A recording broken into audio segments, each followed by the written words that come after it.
All right, what is going on out there, world? It's your main man, Tommy on the spot. Thank you so much for joining me today on the Watchalong Wrestling Podcast. All right, what is going on out there, world? It's your main man, Tommy on in the background there. I do apologize.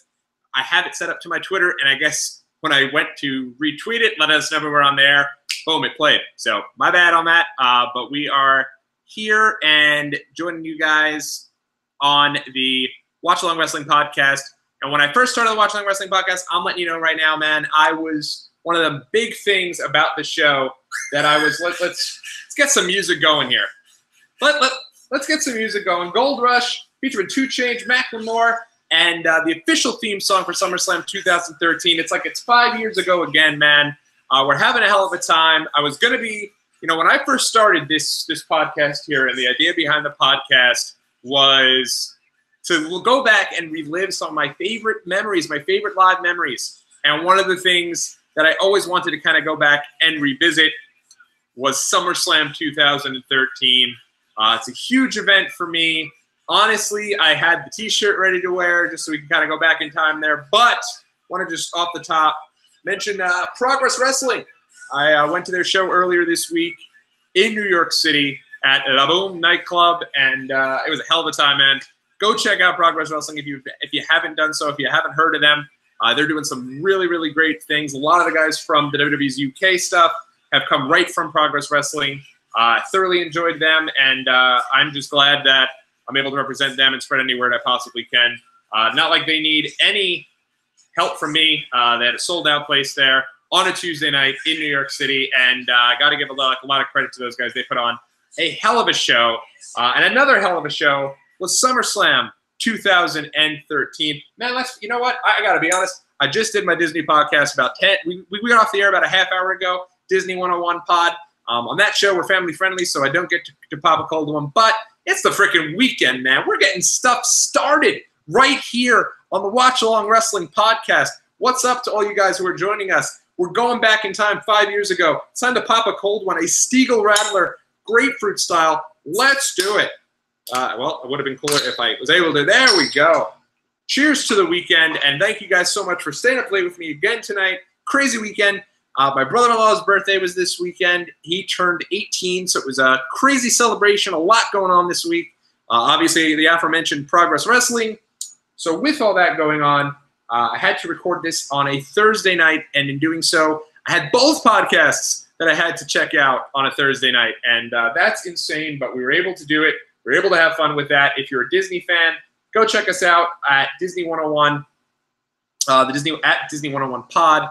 And hopefully you'll enjoy it. I think you really will. I think you'll get a kick out of it because of the fact that, hey, it's a cool little show. And let's be honest, wrestling goes hand in hand with nerd culture, just like Disney does as well. So if you get a chance, go check that out. But thank you so much for checking us out here today. We're going to get into SummerSlam 2013. And as I mentioned a while back, summer of 2013 was a crazy time to be a fan of professional wrestling, a really fun time to be a fan of professional wrestling. And I'll kind of take you guys back here. So Money in the Bank 2013 happens. It happens live in Philly. One of my buddies was actually supposed to join me on the show today to talk about a live perspective of Money in the Bank 2013. I was unable to do so. I had a little bit of a personal matter, so he wasn't able to. But that show's happening. My friends are going. I'm all about it. I'm like, let's go. And then, in the middle of everything, there's a major little Disney trip that happens. A couple of my friends had just moved down to Disney. It was one of my best friend's birthdays, actually the co-host of the Disney 101 pod with me. It was his birthday, so I went down to Disney to check that out. We had a really, really great time there. And in doing so, though, not only did I get down to Disney for one of the first times ever, but it was one of the ideas that in doing so, we were able to kind of, we missed out on some things back home. Because now not only was I unable to go to the All-Star weekend for baseball, which had just happened that particular weekend, right here at Citi Field, last year the Mets hosted the All-Star game for baseball. And in doing so, I was able to kind of go ahead and because of that, I missed out on doing that. Because of going to Disney, I missed out on going to that. And I missed out on going to Money in the Bank Live, which was live in Philadelphia. And that was just something I was really looking forward to. But had a great time at Disney. Don't ever hold any regrets. I was glad I was able to do that. But Money in the Bank 2013 kind of gets us on the journey here. And the reason I mentioned the Florida trip is because while we were down in Florida, the WWE Performance Center that same weekend had launched, and we had found out about it too late. We weren't able to get down there. I think we ended up arriving on like a Friday, and I want to say the launch happened on a Thursday. So we like just missed it. Either it was a Thursday or Friday. We just missed that launch. So we were all over the place. And this was a month before we had a trip planned to go to LA. We were going to go to Los Angeles, my girlfriend and I. We had been together now almost a year. And we were going to go to Los Angeles. And something had occurred with either her job or my job, and we weren't able to go to LA the weekend that we were supposed to. We had to postpone our trip. And in postponing our trip and having to move it back 1 week, I realized, holy crap, we're going to LA this same weekend that SummerSlam is going to be in town. So now all of a sudden, one of the biggest events WWE's ever done, a big double main event, Brock Lesnar versus CM Punk, Daniel Bryan going for the world title. Daniel Bryan, one of my favorite wrestlers of all time. Been following Daniel Bryan for many years. I followed him in Ring of Honor when he was first getting started over there, and he really kind of got me interested in Ring of Honor, got me interested in independent wrestling.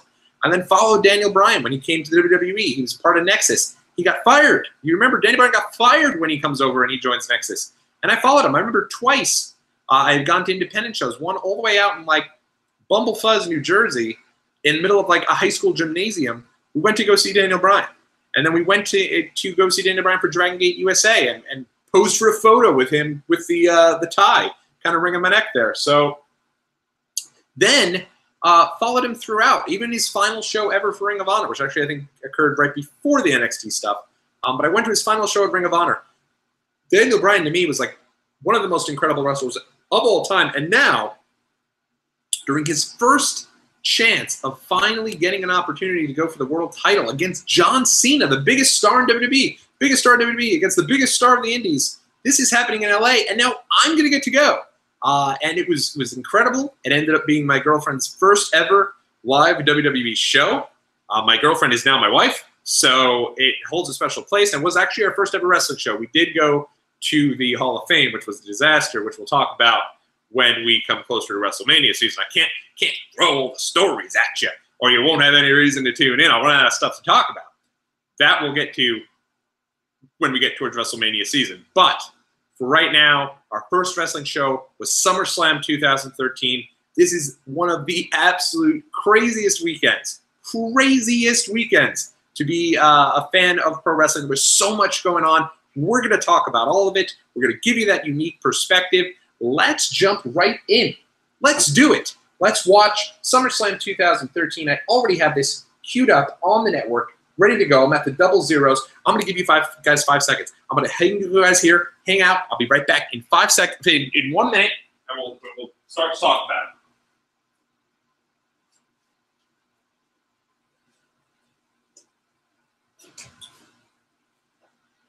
All right, we are back here with you guys now on the Watchalong Wrestling Podcast. I had to run away because I remembered I have this guy right here. That's right, Daniel Bryan with Craig Tello. Yes, my improbable journey to the main event of WrestleMania. We're going to harken back to this. We'll hear what Daniel Bryan had to say about his big match at SummerSlam. We're going to talk about all of it. Let's get into it. If you've already gotten through, I'll give you guys a second. Go start that up there on the network now so you can get through that TV 14, or whatever that is that comes up. And then we're going to jump right in, and we're going to tackle this, man. Let's go. So I'm at the double zeros already. If you're not there, don't worry. You'll have opportunity to get there. And let's jump right in, man. So let's do it. And we're going to start now in 5, 4, 3, 2, 1. Take it away, Miz.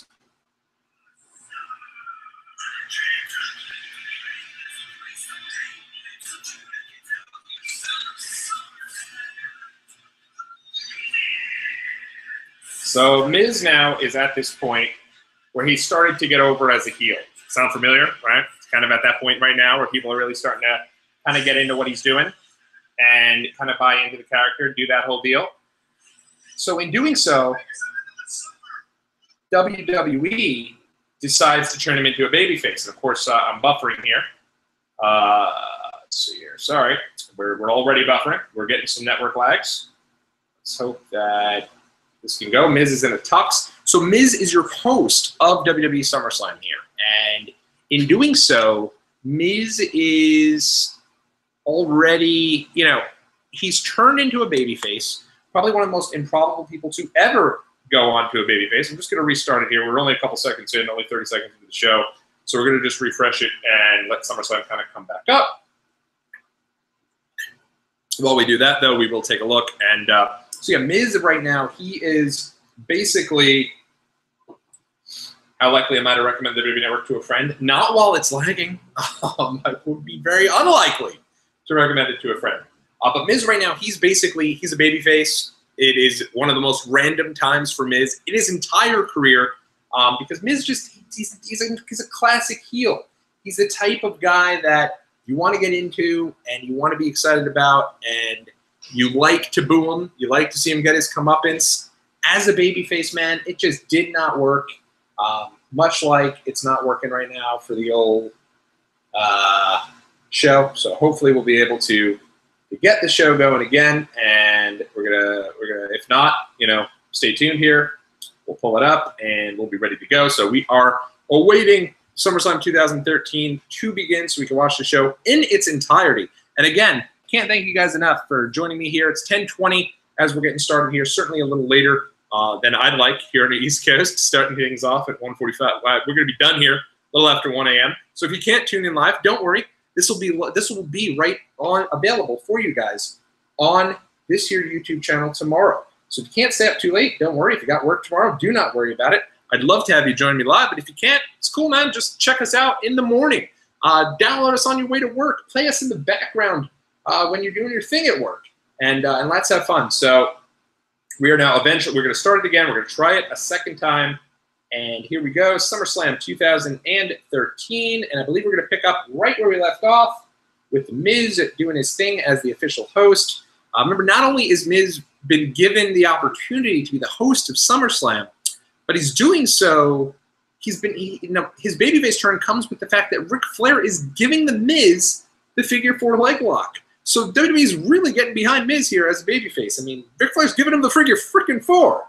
And in doing so, it's a crazy time here. So hopefully we'll be able to chime in. Hopefully we'll be able to do our thing. And I will take this time here to remind you guys that next week, as we get into this week, and hopefully we can get into this week, hopefully this works and, you know, we're not consistently crapped out here.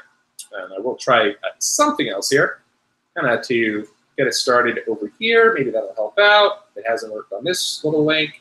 So hopefully it will. Hopefully we won't have to get things going on the phone. If we have to get things going on the phone, then hell yeah, we just got to get things going on the phone.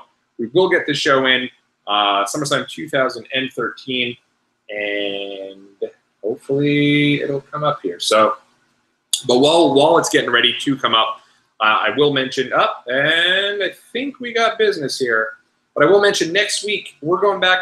Here it comes, and Miz is live. 30 seconds in, everybody. Hit 30 seconds in any second now. The reboot should go through, and we should be up and running for SummerSlam 2013. Next week, though, a really fun show we got going on. It's going to be our go-home show of the Watchalong Wrestling Podcast, looking at and rewatching, wait for it,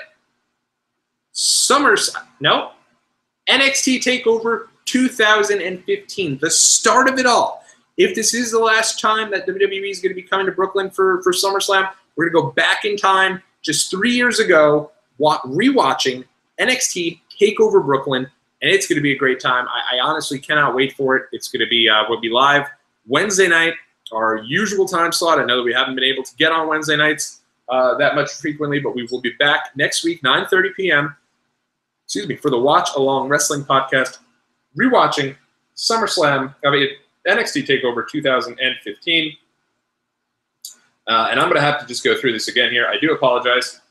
We have not had much luck here with the WWE Network. Our network feed has been crapping out.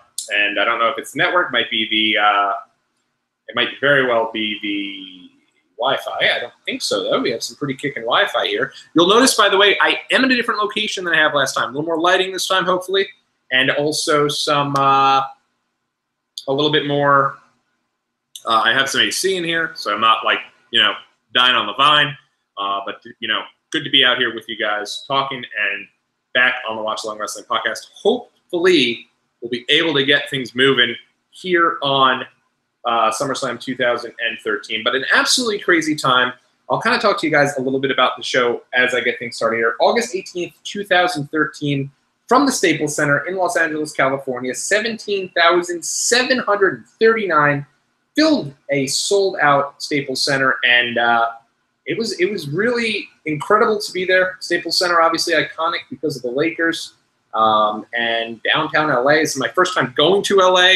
This was my first time being in California, and to do so and to be there while, for SummerSlam and for such a big show, again, for what it meant to me as a fan of Daniel Bryan, and to be able to take my girlfriend there. And I remember at the time, that was something that was really big for me.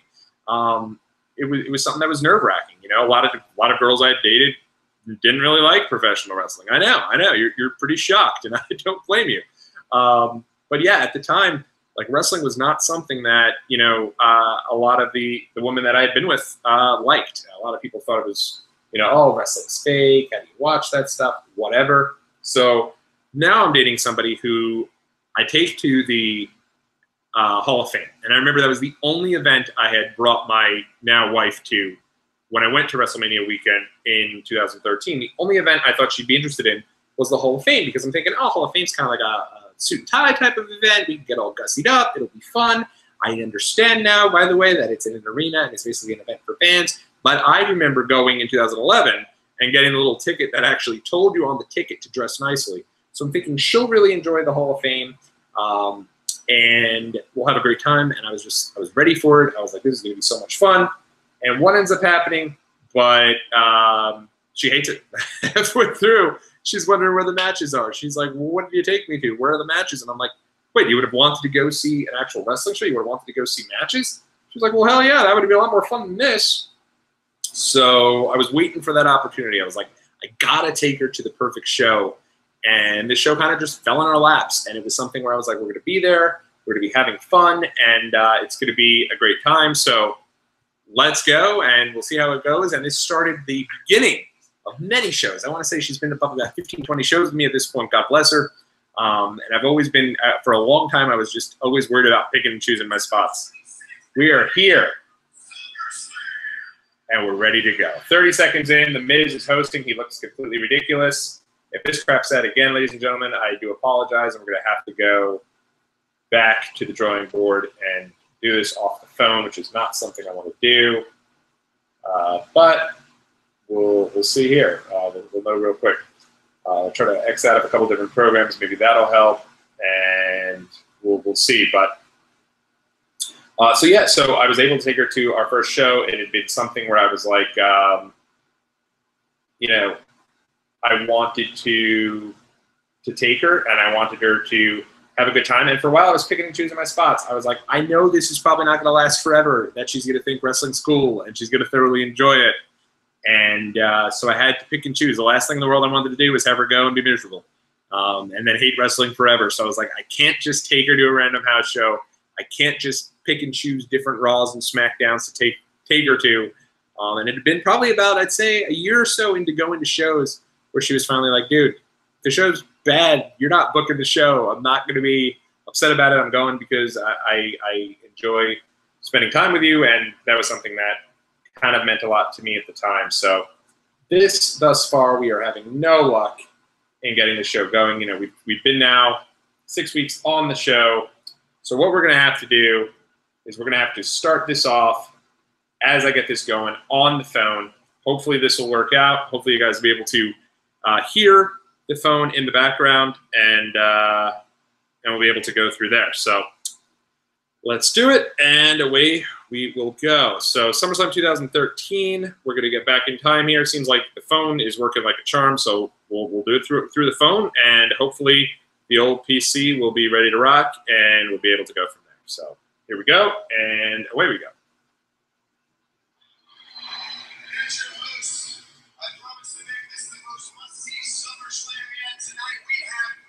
Phone's not back.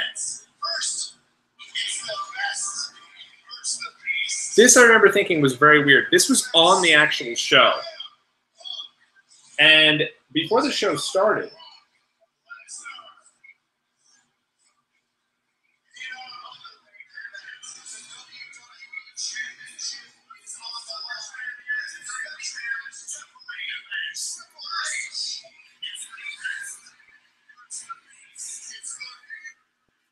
all right, we are now working. Right as I got it going on the phone, I knew that was going to happen. So, this is one ball of frustration. So, Daniel Bryan, John Cena, Triple H as the referee, and one of the things that was really interesting at the time.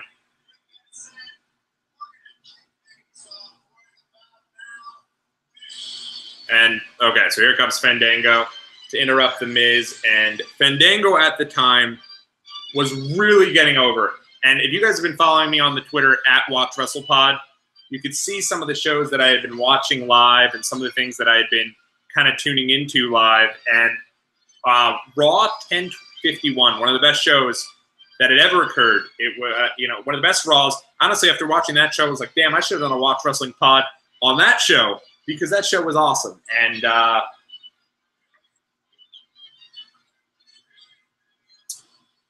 basically, one of the things that was so interesting about that was this was right in the middle of Fandango's push.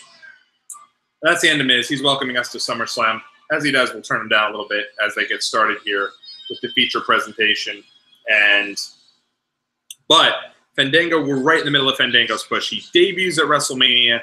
He beats Chris Jericho. The next night after WrestleMania, he's the biggest, most over star in the entire company. Everyone's doing the Fandango, other than Dolph Ziggler. Everyone's doing the everyone's into it. Everyone's pumped. Everyone loves doing that. And in doing so, we're able to kind of help us out. And really, Fandango was getting over. And then in the middle of all that, he ended up getting a major concussion. And that really sucked for him because that was basically the end of his push before it really even got going there. So that was really tough. That really sucked. And when he came back, he still was pretty over. If you go back and watch that episode of Raw, the one right after Money in the Bank, he interrupts John Cena and Randy Orton and is like, Cena's their equal, has a super competitive match with Randy Orton, and was really getting over. So it's a shame that it didn't last long. I really feel like Fandango is somebody that they really kind of lost things with, and they really could have done so much more with. At the end of the day, they did not, and that sucks. Like that wasn't cool, So it was what it was, and it's a shame to see. But here, Fandango's coming out. The Miz, one of the things I thought about Miz and why I thought Miz was, such a bad babyface. Like we said, when you're giving somebody Ric Flair's figure four leg lock, and you're out there, and he's basically stepping forward, and he's the guy, and he's Ric Flair, and he's retired, and this is right after the unfortunate passing of Reed Flair, and he shows up and he gives the Miz the figure four. That guy should have been like a guy they were ready to push to the moon, not a guy they were like going to have host the show. And I think they learned a very important lesson, and that's why Miz right now, he gets a lot of cheers. I don't think Miz will ever be a babyface again, because I think that he's a guy you love and you respect because he's a great heel, but at the same time, he's a heel, and he's a heel for pretty much for life, in my opinion. He's one of the best heels, but that doesn't mean he necessarily has to ever become a babyface. SummerSlam, by the way, one of the big things before the show started on the pre-show. This was right also in the middle of when it seemed like maybe WWE was coming a little cold on the Shield. There were rumors that members of the Shield had some heat on them at the time. In particular, believe it or not, Seth Rollins and Roman Reigns. They thought that those guys, had a little heat on them. It seemed like there was a bit of a deep push of the Shield. They were still involved, but they were like right there with the biggest stars of the company. And then on Money in the Bank, Roman Reigns, Seth Rollins, they're tag champs. They're facing the Usos, who at the time weren't much of anything. on the pre-show, and Dean Ambrose was U.S. champ, but he's like never defending the belt. And in doing so at the time, I'm not going to stand for the national anthem. There's nothing to do with any of my political views. That's to do with the fact that I'm sitting with all of you and we're chatting. So don't take it the wrong way. But there's JoJo out singing the national anthem. We're going to talk a lot about her and the Total Divas cast. But the pre-match on this show was Dean Ambrose defending the U.S. Championship against Rob Van Dam, you know, old RVD. And RVD had just returned to the company at Money in the Bank in Philly, was over like Rover. People were super stoked to see him.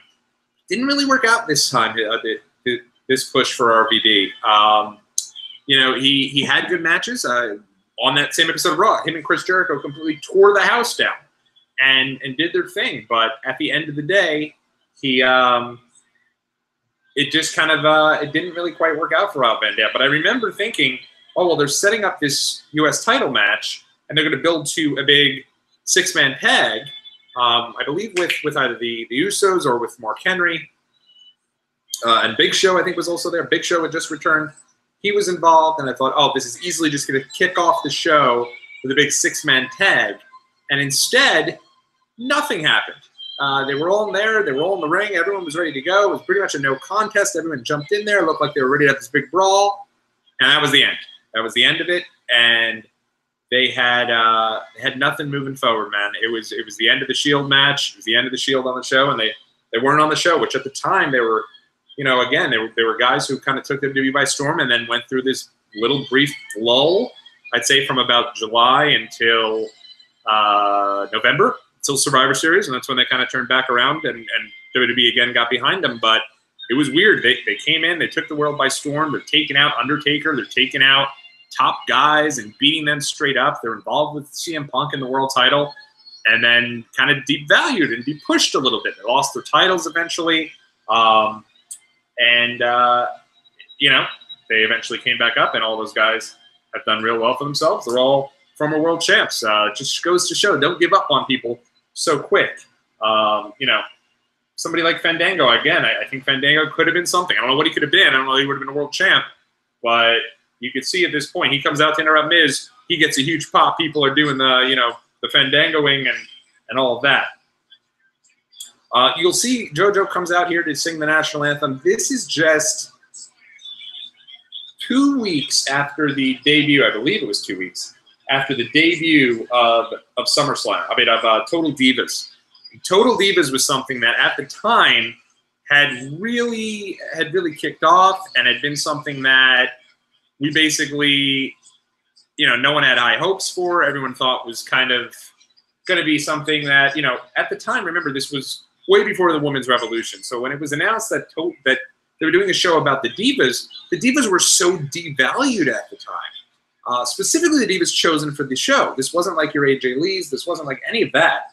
It was like the Bella Twins, who recently returned to the company, the Funkadactyls, who didn't have any real role, and Natty, who was kind of the respected veteran, but at the end of the day, didn't have like a real, you know, push or anything like that. So it was kind of random that all of a sudden now Total Divas was going to be debuting on the E! Network. And in doing so, they also were using it as a vehicle to try to push two female superstars that they were bringing up through the ranks, Eva Marie and JoJo. And of course, Eva Marie is the one that's kind of, you know, infamous through there. But on the episodes of Raw leading to Total Divas, this thing was getting booed. People weren't into it. It's probably, unfortunately, best well-renowned. You know, one of the first ever times they talk about the show was something where they brought all the divas on to Miz TV, and Miz was the host, and they were doing their thing. And people were chanting, "Show your puppies." Jerry Lawler was, you know, doing his thing and whatever. And he comes in, he got you know, slapped. He did that whole thing. And so, you know, it was really something where basically people were just not into it. And if you remember that segment is probably best known for, well, one of the Bellas, Brie Bella, had a little bit of a nip slip. And, you know, fans kind of went back there and remembered it for that. So this was way before, even though it was really only 2 years before they did the Women's Revolution, divas, who, they weren't even known as superstars at the time, but rather they were known as divas, weren't seen with the same level of respect that they are right now. So Total Divas comes out, and here they are. They're trying to promote Eva Marie. They're trying to promote JoJo. And in doing so are really, Eva Marie and JoJo were two women that basically they went to casting calls to become divas. They weren't even trying to become wrestlers. So you just saw JoJo there. She did the national anthem. She, at the time, I believe, was only 18.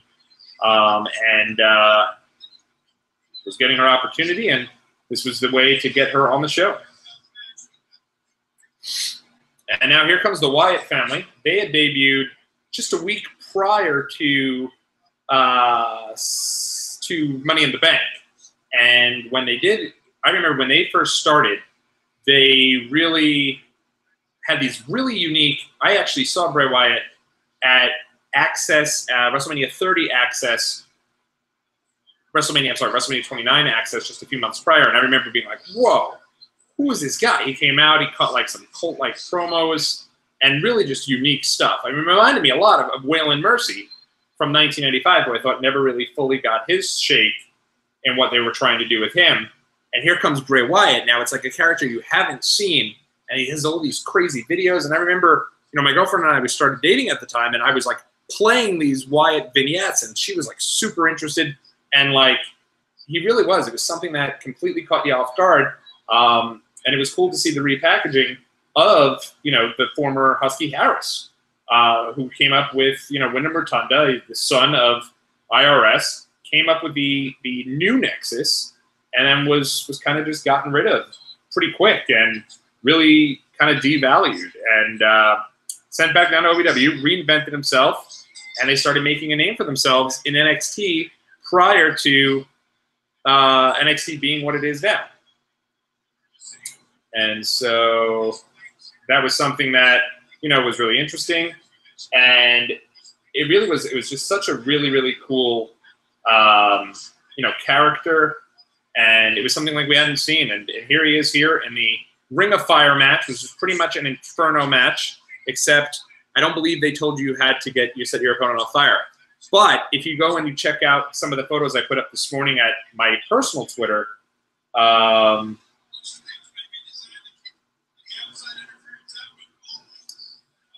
it's really strange. I am working, by the way, on repairing the feed for SummerSlam on my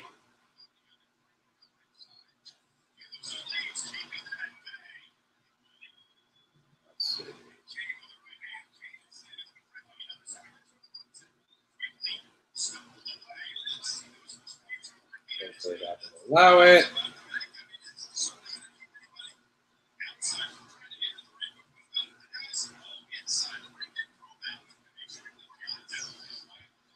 Very, very weird. We're working on it, guys, and I do apologize for having the feud here. But as you see Bray Wyatt and you see Kane kind of doing their thing in the Ring of Fire, they had showed up and attacked Kane. So immediately they had something. And unfortunately, the WWE crowd, who they are, when the first night they were at the company, the crowd is immediately chanting Husky Harris and everything else. But eventually they cut the crap and started to realize this was a cool character and, kind of something to get behind. So, that was good. But it was something that, let's see there. So it was something that, was cool. And it was something that, we immediately got people talking and people were interested in the character. So here he is, and in his first ever match, this is Bray Wyatt's first match, he's wrestling Kane in a Ring of Fire match. And if you go and you look at the photos I posted this morning on my Twitter, twitter.com/TommyOnTheSpot, I put up a little album of photos from the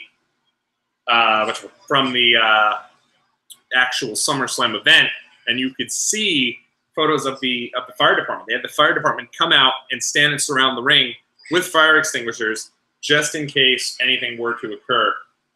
So it was really cool. It was definitely something that was interesting, and to see Kane and Bray Wyatt in a Ring of Fire match. This might not be your quote unquote catch as catch can style of a match, but it is something that it has its place on the card, and it was definitely cool to see.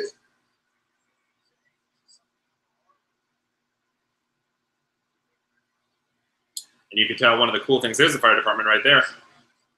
One of the cool things to really see, and something I've always gotten a kick out of, is the idea that every time they hit the mat, the flames pop up, and that's something I always liked about the original Inferno match. And, you know, Undertaker Kane, No Way Out 1998, jeez. We missed that on our 20-year look-back journey, because we started the show, obviously, in the end of June with King of the Ring 1998, and we're not able to go ahead and watch that. So maybe someday we'll go back and we'll watch that show.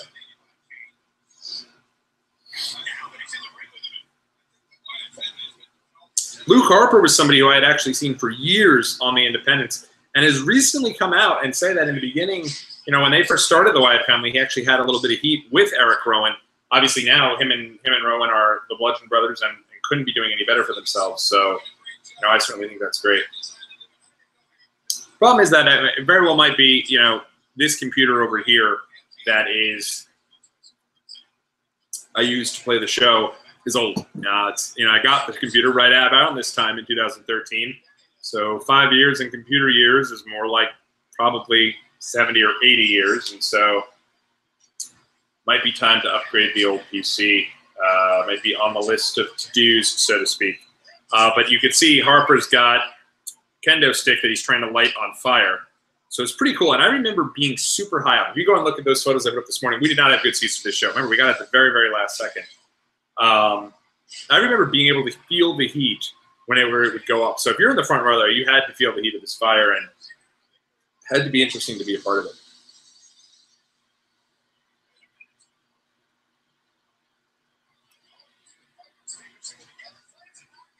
Yeah, so there's the flames are going up. They're getting closer to it, and very, very strange. But those guys were really creepy. If I'm not mistaken, I don't know if it was right here, because I'm not sure he actually Rowan started wearing the glam mask yet. So one of the cool things about it was we, you know, either here or actually I think it was at WrestleMania 30. My wife actually got the Wyatt mask, and it was something that we thought was super cool. And we eventually got a black one for Braun Strowman when he first debuted as well. You'll notice the team, the commentary team, JBL, Michael Cole, Jerry Lawler. So this is before they decided Jerry Lawler was a little too old for this. And it was also during the time when JBL was doing his thing. No such luck here on the PC, guys. I do apologize. Not like it really matters, I guess, for you guys. I'm still able to watch the show at least, or just have it on the phone. Can't hear it as well, though, I'm sure, here. So they put out the flames on one side by utilizing the ring skirt, and they come in to destroy Kane. Give Kane credit here. This guy's just on a run now where he's just helped to get Daniel Bryan over to the next level with his whole deal, doing the whole, you know, Team Hell No. He's really the one that kind of got Daniel Bryan on the start with the yes, no. Obviously, Daniel Bryan got over on his own, but really kind of getting Daniel Bryan transitioned into the most beloved babyface, I think had a lot to do with that team with Kane. And it's a shame, you know, congrats to Kane. Just won the, you know, he's now the mayor of Knox County, so I don't know how many more matches he has left in the tank. But in doing so, it's a shame we didn't get a little more of the run of Team Hell No, because I think they had a lot to kind of offer there. Pretty cool visual here, though. Bray Wyatt just looking like an absolute maniac and looking completely sinister. This is really the start of the Wyatt family push. Their very first match here. Not only is it the start of the Wyatt family push, but remember, these guys are on a collision course with John Cena at WrestleMania later that year. So crazy stuff.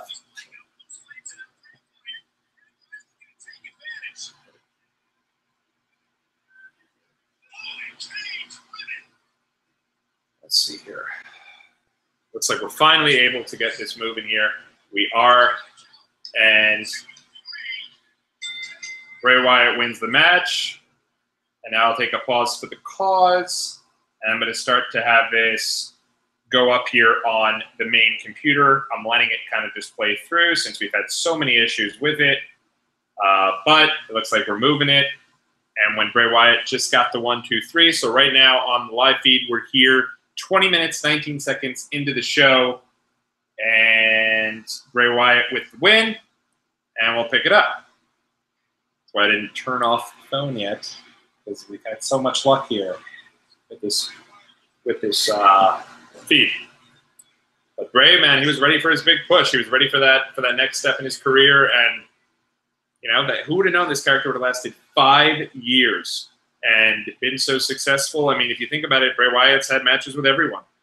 And you might not, you might find parts of the character a little hokey, but this is where it all got started.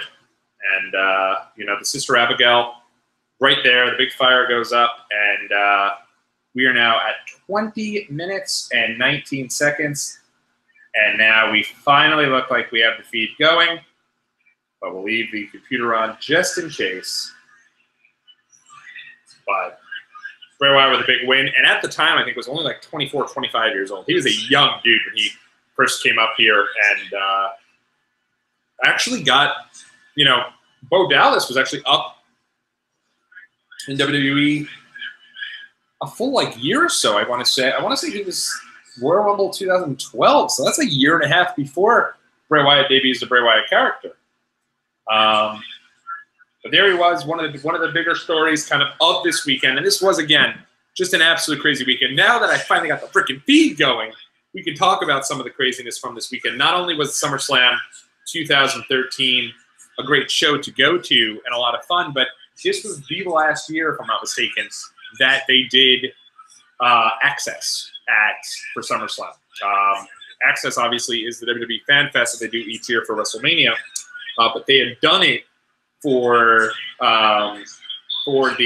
they did it for SummerSlam in 2013, and they did it where you could basically, I think it was something called Coca-Cola Live or something like that. It was kind of like a sound stage, a summer sound stage where you can go and meet some of the wrestlers that were there beforehand. While we didn't go, there were some talent that was there. I know Christian was out there; he was signing autographs. And here they go. They're the Wyatt family here as they are putting Kane up on the steps. Firefighter, you can see the firefighter all knocked out. It'd be fun to kind of look back at some of these firefighters because I'm sure they're like Enzo Amore and guys like that who were in NXT at the time.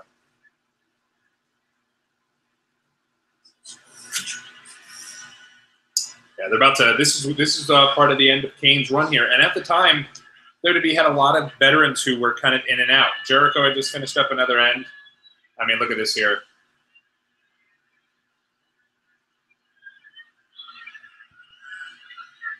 Here comes the big steps. On the other steps with Kane's head in between. I mean, about, not to be that guy, but a whole lot of air there between the top of the staircase and Kane's head. But yeah, man. A good debut for Bray Wyatt. Lights the lantern, and away we go. But yeah, so they had these Access events, and one of the big stories of the weekend, actually, so, let's tilt that back. Before it even occurred, really the big start of the weekend was the 15th, which was the Thursday. TMZ caught up with Darren Young, who at the time was one half the Primetime Players, caught up with him in an airport. And TMZ had asked Darren Young, hey, Darren, do you think a WWE superstar would ever be, a gay WWE superstar would ever be able to be successful in WWE? What are your thoughts on that? And he's like, well, yeah, of course they would. Look at me. And then they were like, oh, are you gay? And he said, it shouldn't matter, but I'm gay and I'm very happy, yeah. And it was something that at the time became a huge story over the weekend, and a really great story, honestly. That, we had moved to a point where he felt comfortable enough to come out. And, say what you will about Darren Young's career in WWE, former tag team champion, member of the original Nexus, had a good run, but really, pretty cool of him to be able to, at that time, it was cool to hear so many people not only being accepting of where Darren Young was at and coming out, but also really being somebody, you know, being excited for him and being happy for him and, you know, saying, you know, what a great job he had done and how proud everyone was of him. And I remember, like, TMZ catching up with Randy Orton and Sam Roberts. This is when Sam Roberts was, like, on his way into the WWE family a bit, but he was still kind of, like, on the outside. He wasn't doing pre-shows yet, not for a number of years. But in doing so, he, you know, he had done a deal where, you know, he went around, he asked Randy Orton what he thought. And Randy Orton was totally all about him. As you look at Shawn Michaels looking like, must have been really into his McMillan River Adventure series at the time. Jeez. Holy smokes. But look at Booker T, man. He's been doing these pre-shows for quite some time now at this point. Also, Josh Matthews of Impact Wrestling leading the charge there, as well as Vicky Guerrero pre-show panel. But yeah, that was kind of like a really nice theme of the weekend was, you know, Darren Young came out and said, you know, not only did he came out, but he was very happy in a relationship. And it should, you know, at right now, I think if someone had came out, I think we'd be a lot closer to it not really being that big of a story or people not, you know, necessarily acting like it's anything, nor should anyone act like it's anything. You know, obviously, Sonya Deville of the Riot Squad is openly gay now and has been, you know, since she was doing Tough Enough. But at the time, Darren Young doing that was really, you know, it was something that was considered a big deal because he was open and honest about it. And again, good for him. And it was really cool. And I remember them saying, like, the TMZ guy was asking, like, hey, how's the locker room going to react to you this becoming your, you know, your coming out party, this random little snippet here with the guy from TMZ. And Darren Young saying, you know, if anyone has a problem, they shouldn't. Say it shouldn't be a big deal. It shouldn't be anything anyone should care about. And if they had a problem, then that's on them. And he's 100% right, you know. But going into the weekend, at the you saw the preview there for WWE 2K14 coming out in October. It originally got some of the it originally got headlines because it was the first time that it was the first of what ended up being many WWE video games that were released with somebody else being added. And obviously The Rock was on the cover of that, but this started the trend of basically 2K bridging the deal for a WWE legend to come back and be a part of the video game.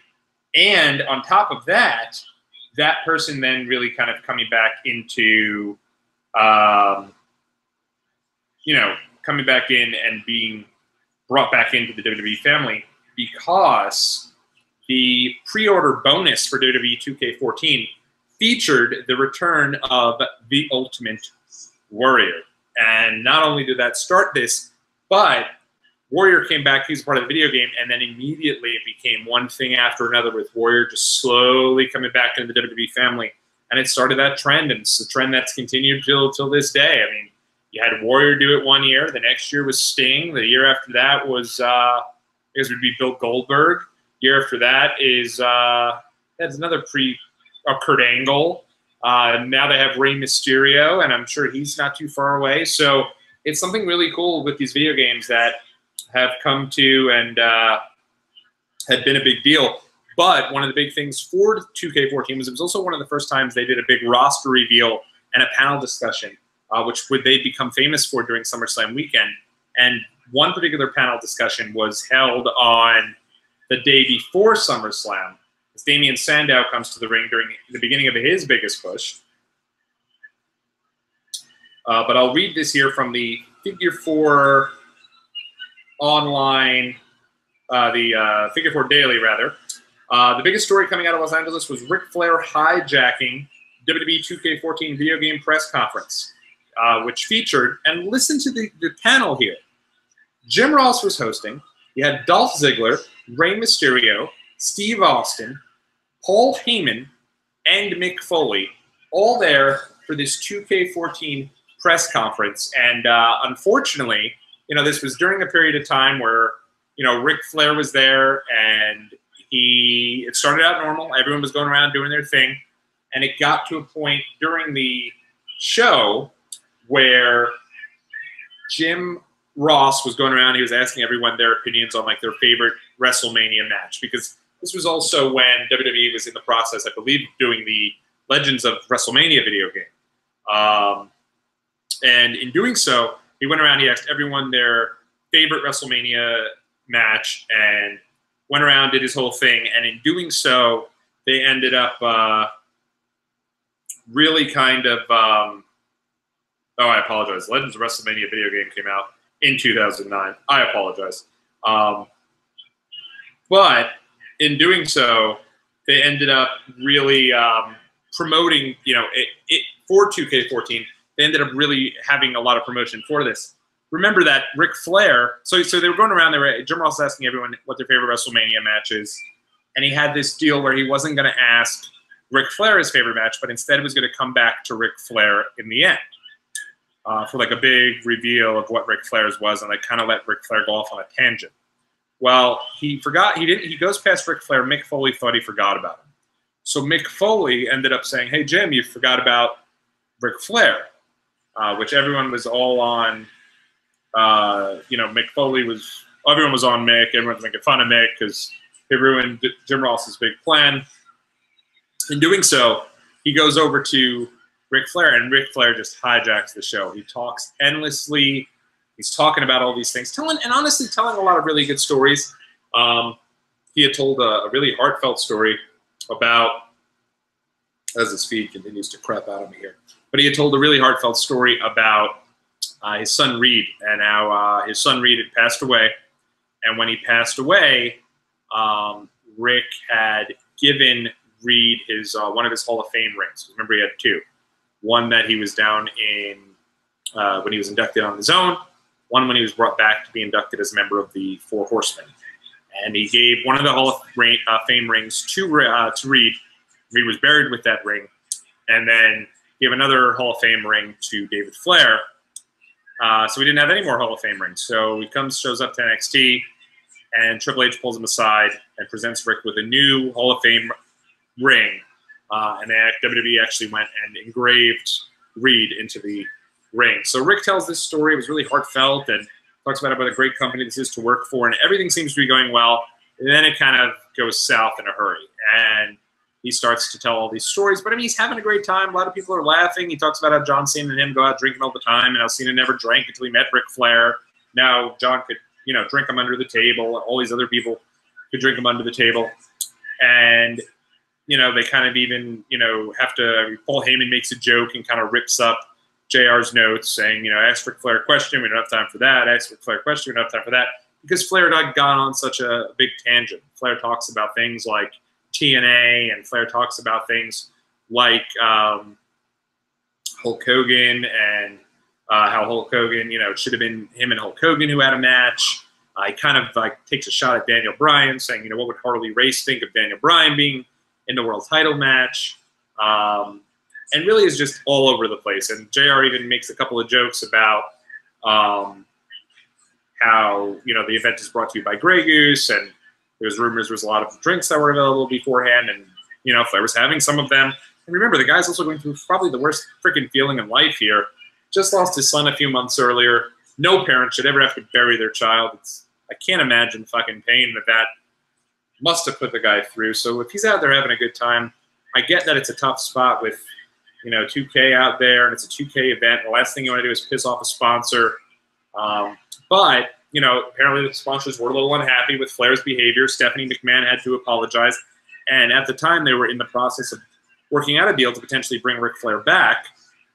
In doing so, they weren't sure they were going to be moving forward with that. Eventually, they do bring him back, at least, temporarily here and there. I mean, clearly, Charlotte's just made her debut for NXT at the time, too. So Flair is very much involved in WWE, doesn't want to screw that up for her.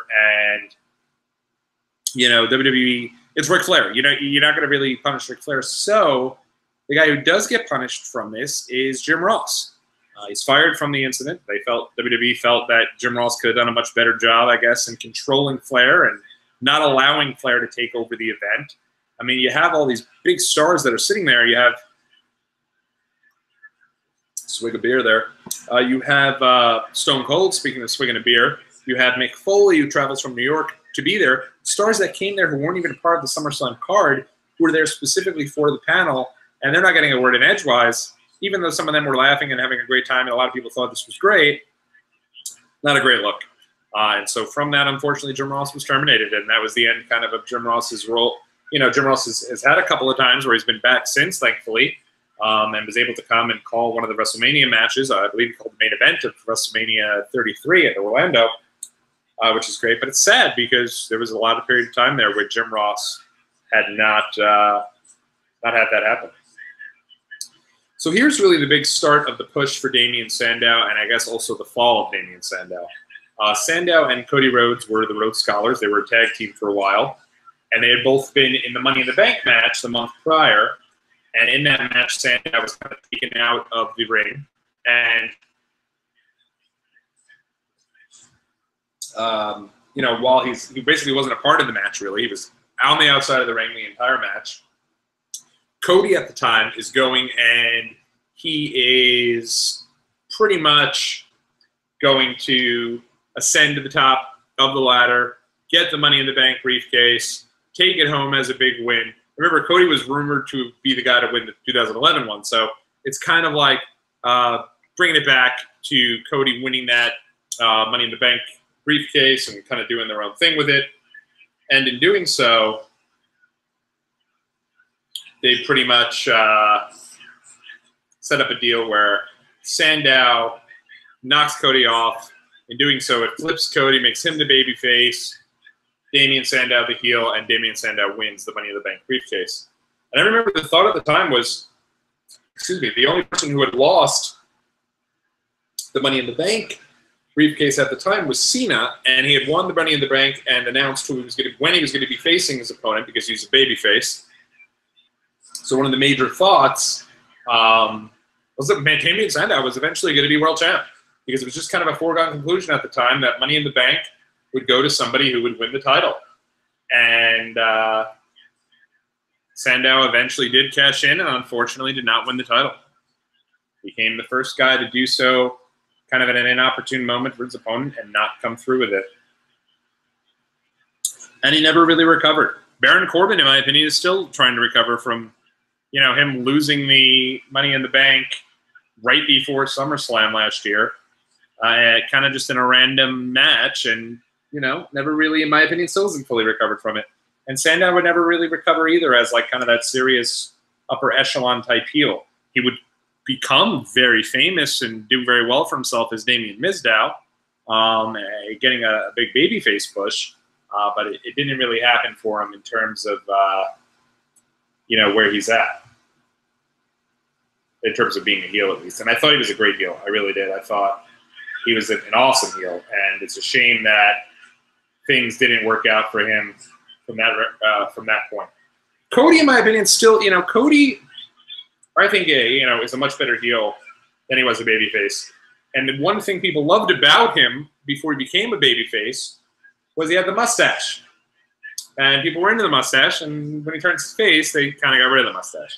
But Cody, believe it or not, is on the way to his biggest push in WWE, when he'd eventually lose a match and, you know, get fired from WWE and eventually get into a tag team with Goldust, bring Goldust back, and the two of them end up winning the titles to get both their jobs back, have a big moment with Dusty Rhodes at the Battleground show, I believe in October of 2013, and get a little bit of a push where it looked like they were going to be towards the top of the card for a while. If you remember, though, these guys earlier this year, their match at WrestleMania was cut, and it was one of the big storylines of one of the first years of Total, you know, one of the first episodes of Total Divas. Now there's Total Bellas. Back then it was just Total Divas. One of the big storylines was the match that these guys were supposed to be in getting cut at WrestleMania.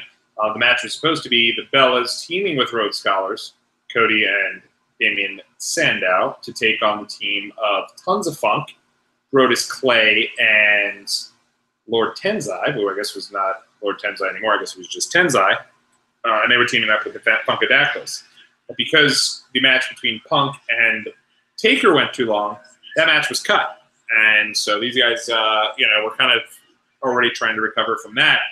But I thought it was a pretty underrated time for the mid-card of the show. Not only did you have these guys, but, and they were in something, by the way, called the Rising Stars Money in the Bank. And that, included these guys, and Sandow would go on to win, and also included the likes of Fandango and Dean Ambrose and a host of other guys.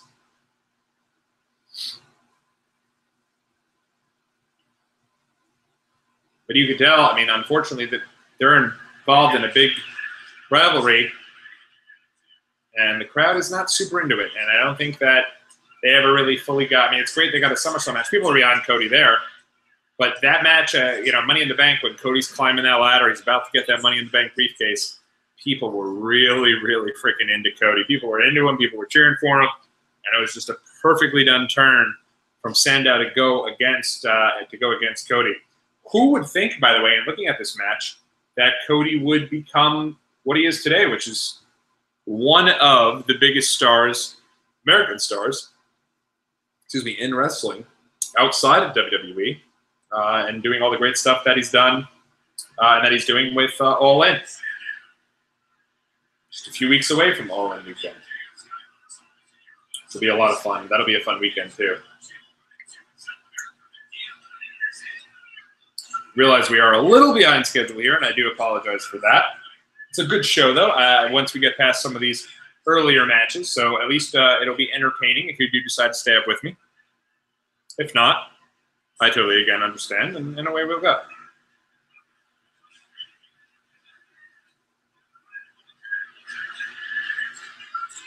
Crossroads, pretty much that's it. And I'm almost positive after this you'll see a little WWE Access video.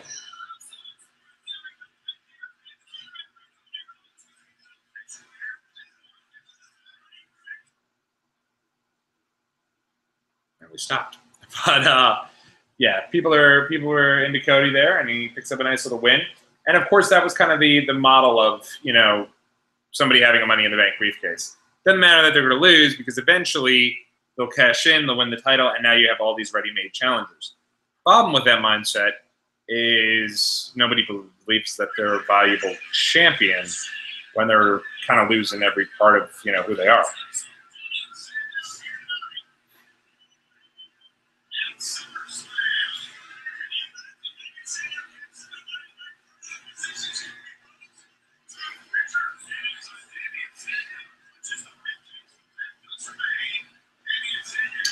And actually, Sandow there had his own briefcase there. I believe that's made of leather. And when his Elite figure was brought out, he had two. First one was brought out. It was just kind of him with the mic. We'll always go back and harken back to the days of the Elite figures and that are still in existence. But if you go and you can get his Elite figure, I want to say Elite 16. I could be off on that, though. He comes with Money in the Bank ladder, comes with the blue Money in the Bank briefcase, and with the rare brown leather briefcase. So you're getting two Money in the Bank briefcases, and you're getting a ladder, and you're getting a figure. Pretty cool, if I do say so myself. This is we are lagging big time here on the show, and I do apologize again for that. But we'll win nonetheless.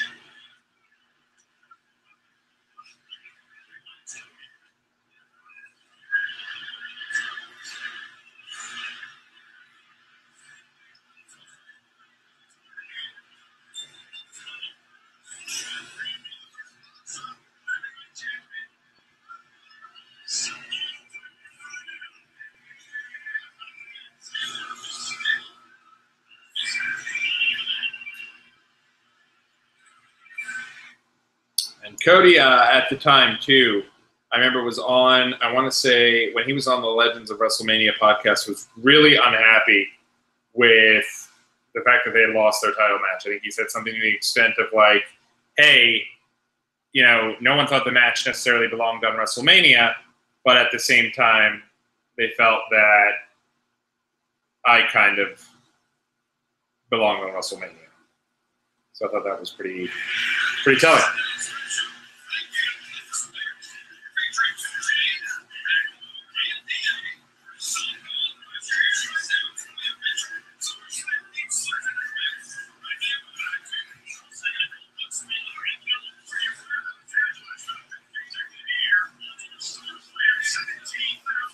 Fifth consecutive year. They would go back one more year for SummerSlam, 2014. I do believe that was the last great SummerSlam. Haven't been too big on too many of the SummerSlams here in New York, unfortunately. It's been a lot of fun during the weekends here, but the shows themselves I just thought have been kind of a letdown each one of the years that have been in New York. But the ones in LA I thought were really good. So this is Christian here. Let's listen to his thing, because I think this was an underrated storyline.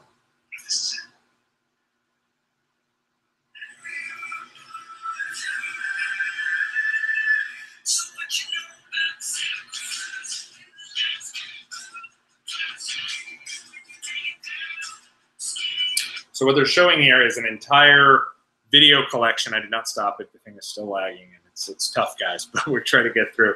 But Christian, they're showing an entire kind of a deal here with Christian where, they're showing his entire, run here in WWE and some of the highlights of his career, because one of the big things they were showing here was his push toward, one more match, one more big match here. And that's really what the storyline was for his career, at least at this point, at this juncture.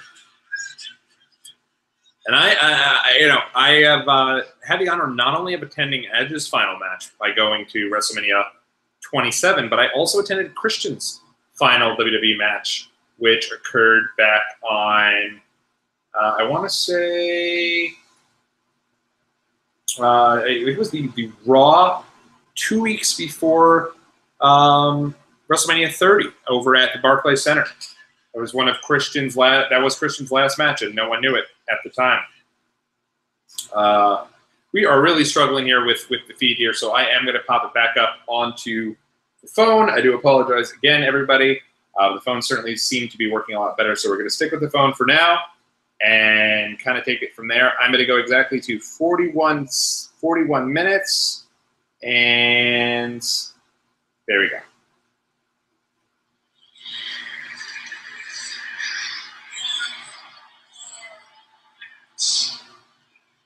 Hopefully we won't lose.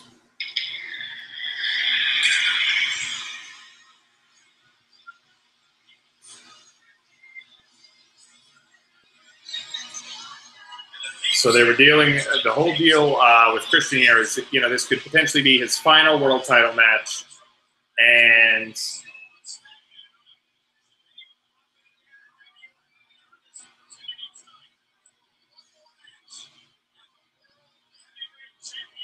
they were really building this up as this was Christian's final run. And actually what they were doing at the time was eventually they were going to build to him and Sheamus having a series of really good matches. And I thought what they were eventually going to do was have Christian and Sheamus have a big match at WrestleMania 30, with Christian finally turning that over and becoming one of the, kind of like a passing of the torch type moment from Christian to Sheamus, but was never to be because it unfortunately didn't last. By the way, you're going to see Alberto Del Rio here show up, and Alberto is going to look like crap. And the reason for that is because Alberto Del Rio and Drew McIntyre were actually involved in a bit of a fight the week, while everything was going on during SummerSlam weekend, a bar brawl, believe it or not. Another story that broke that weekend. So in case we're following this along now, you've got, the uplifting story, I guess, the good story of Darren Young coming out of the closet and being able to come clean and be, comfortable with who he is and in a relationship at the time. Then you have the craziness with Ric Flair and Jim Ross getting fired from that. And then you have the low-key story of Alberto Del Rio and Drew McIntyre getting into a legitimate bar brawl. And And this is why Alberto Del Rio looks like complete crap. He's got black eyes, and they had quite the brawl, and supposedly Drew had the better of him. Crazy to think that Alberto Del Rio would be involved in a bar brawl, right? You would never think of Alberto Del Rio as being somebody who would be involved in a bar brawl. It's a little facetious there.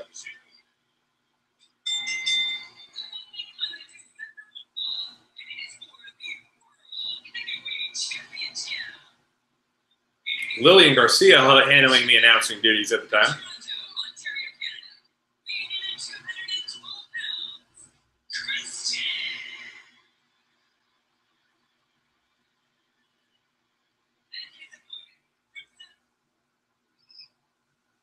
And by the way, right before this event had occurred,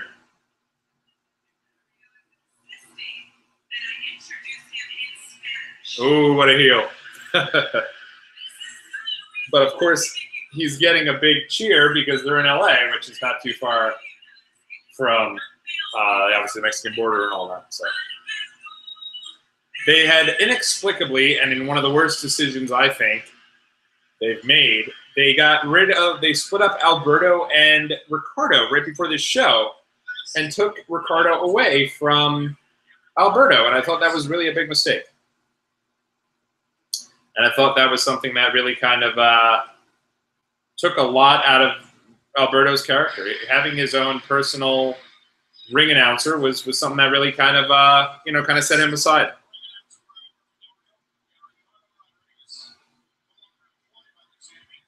So Ricardo eventually would go on and have a really strange partnership with RVD for a very brief period of time. But it took a lot away from Ricardo not being, with Alberto, at least in my opinion.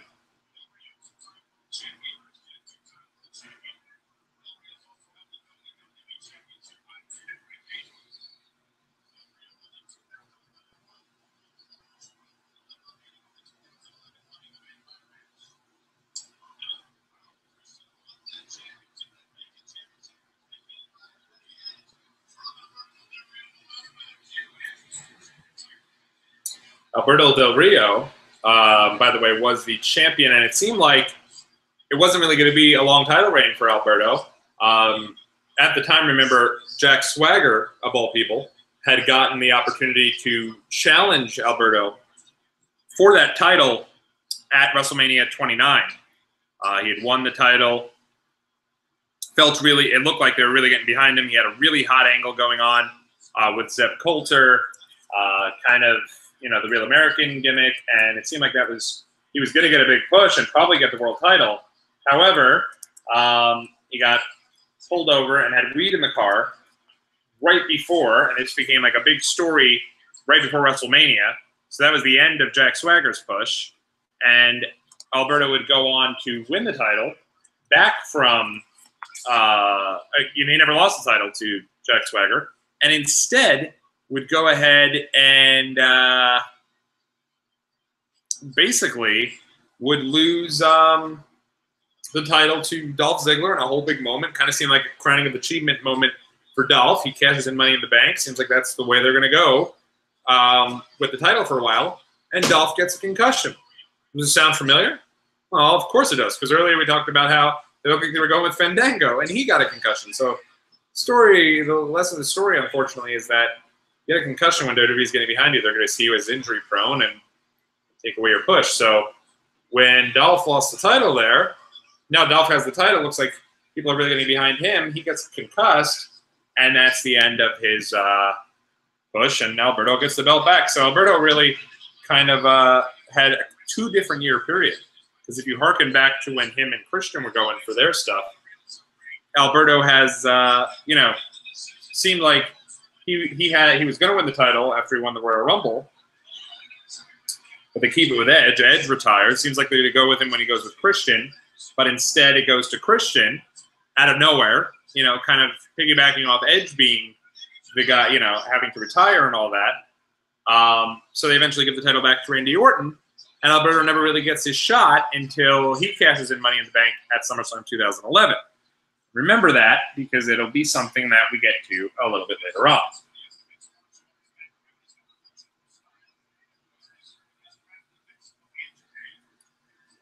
I actually thought Alberto was somebody who they were really going to push as a major babyface.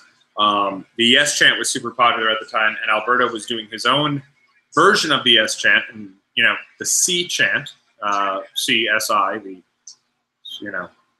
instead of saying yes, you're saying C in Spanish. Well, that's pretty much the creativity that was put behind that, but it is what it is.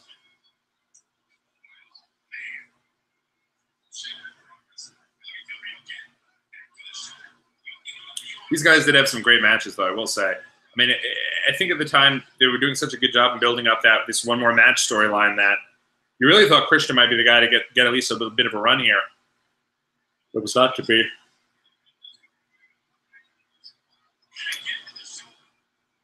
So it's a shame how much we depend on technology, is it not? I had so much energy in the beginning. I was ready to go, ready to start the weekend. I was fresh off my other podcast. I was ready to go with this. And these computer issues, man, they have wiped me out.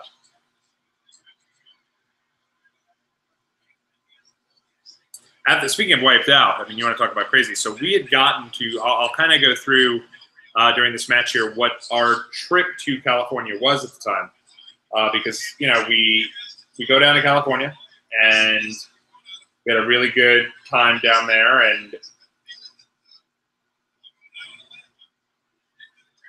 And basically we had spent the week in California, went down to downtown Disney, went to Universal Studios in LA. I believe we also went down to Venice Beach. We also went over to the boardwalk, and we had a really, really nice time. I mean, this was just awesome. It was one of our first trips, extended trips away as a couple, and we wanted at the time to go visit my family who was in San Jose. So believe it or not, right after this show, we got over this show. This show ended. Remember, it ends at 11 o'clock, so it's like close to 8 p.m. So 8 p.m., at least California time, we got out of the show and we drove from L.A. to San Jose, which if you've never done that, that is a freaking trek. I mean, it was completely bonkers. But we were hell-bent on trying to make the most of our trip. And so, it was the world's worst traffic.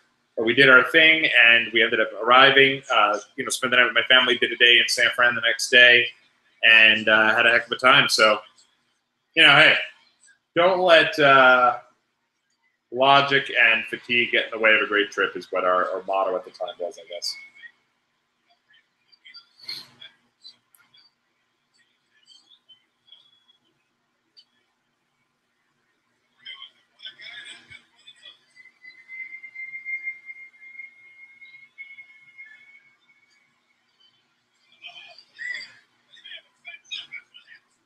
Tempting here. Seems like things are finally up and running, so hopefully we'll be able to stream this and be good to go. Can't recommend LA enough, by the way. We loved it so much, we eventually returned for yet another wrestling show a couple of years later, WrestleMania 31. God, this is killing me here. Killing me.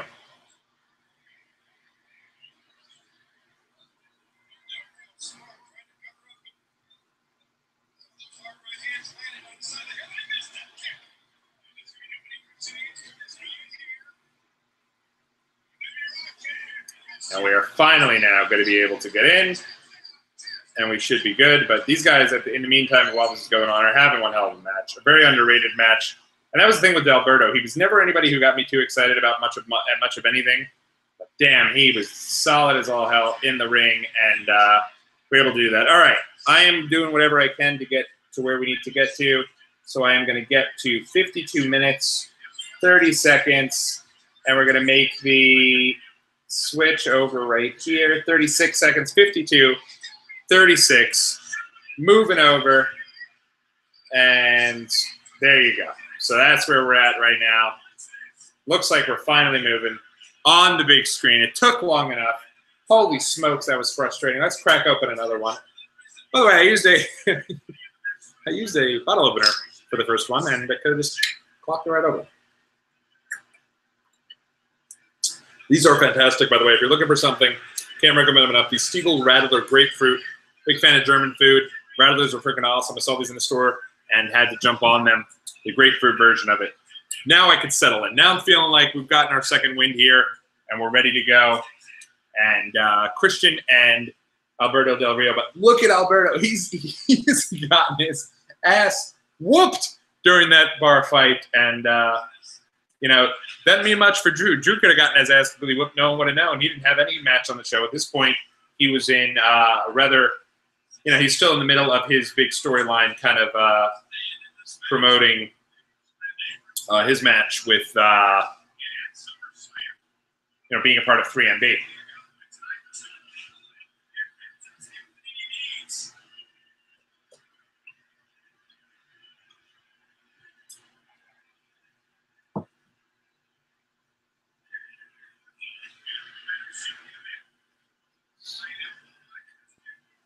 I thought Christian is so underrated at being able to do that. One little boom, the entire crowd is clapping along.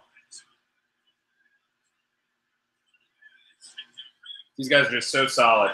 And it's a real shame that it seems like every title match Alberto was in, I don't know if it ever, very rarely did he main event. And if it wasn't in there with somebody like Cena, he really very rarely main evented. Because he has good matches, man. I mean, even his big WrestleMania main event that after winning the Rumble was the opening match. Excuse me, at WrestleMania 27. Oh, there you go.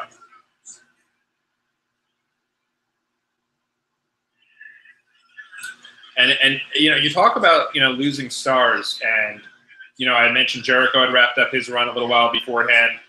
The worst run, in my opinion, of his entire career. 2013, it's incredible. Go back and follow along with Jericho's run in 2013. I'm not sure he won a match. It certainly didn't feel like he was ever going to win a match. He really was hell-bent on wrestling Ryback and came in and did what he could with Ryback. But Ryback, let's be honest, in the ring wasn't great at the time. And I like Ryback. I like the character of Ryback, but he wasn't great. And in doing so, ooh, craziness. Big double drop kick there. But Jericho comes in. I mean, he's WrestleMania matches against Fandango, and he loses that match. He has a match against CM Punk. When CM Punk returns in Chicago, he loses that match. He has a match where he's pretty much going against RVD in a big return match for RVD on Raw. He loses that match, loses to Ryback, and then gets laid out by Ryback, and his run is done. So 2013 was just not a great year for Jericho, and it's amazing that a couple years later he'd return and have one of the best runs of his life, and is now having an incredible run in Japan. And Dave Meltzer just put out in the Observer, it's expected that he's eventually going to end up with Impact Wrestling, which is wild, and it's crazy to think that that's kind of what he's doing.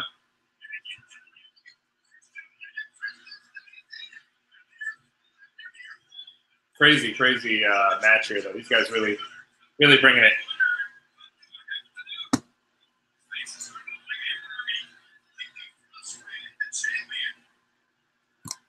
Sorry about that. I apologize. I was checking everything else going on. Seems like everything is running smoothly.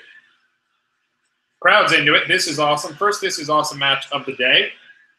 And you're going to see a lot more This Is Awesome on this show. This match was very good, but I think you'd be hard-pressed to find anybody naming it better than third best.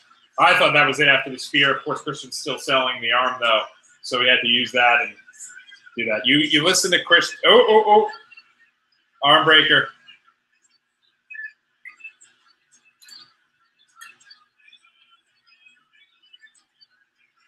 By the way, that'll be my final one. I don't know if it'll be more entertaining or less entertaining, but if I sit here and knock down Rattlers before long, I'll be just like kind of Ric Flair was that I mentioned earlier on.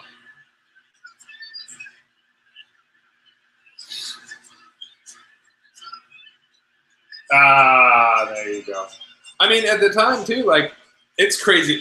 It's just so unbelievable to think that Alberto is clearly in no condition, and he's doing his thing, and he's trying to do what he's doing, man.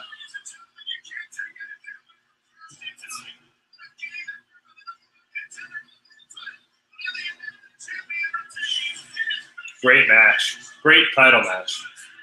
Christian is so underrated. I dare you to find a bad Christian match. If he's in there with someone who can go, he's awesome.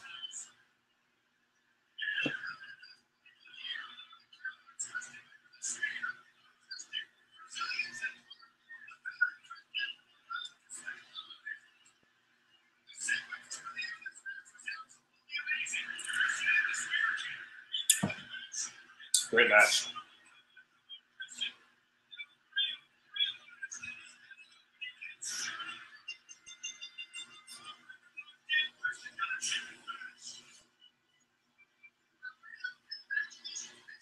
Look at Renee Young very early into her run there. By the way, this also, let's listen to Alberto here.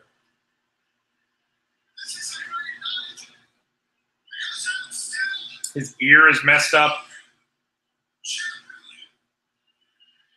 They didn't even acknowledge that he looks like complete crap. He's got a busted open eyebrow here.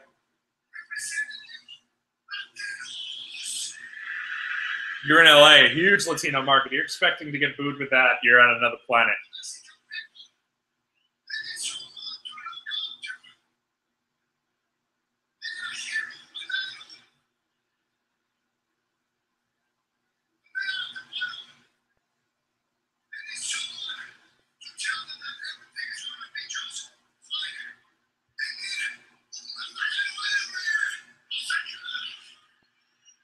Crowd's really into this Alberto. He's the biggest babyface of the day so far here.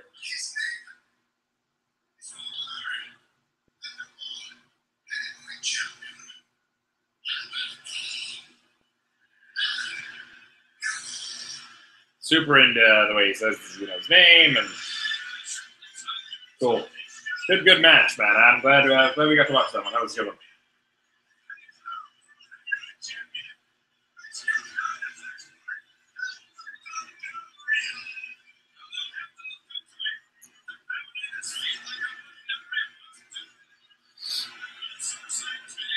I love watching stuff like this, guys. This is the type of stuff that really brings me back. We're going to get Nokia Plaza. There you go. We're getting into an access thing. This is the type of stuff that I thoroughly enjoy and will enjoy kind of going back and checking it out.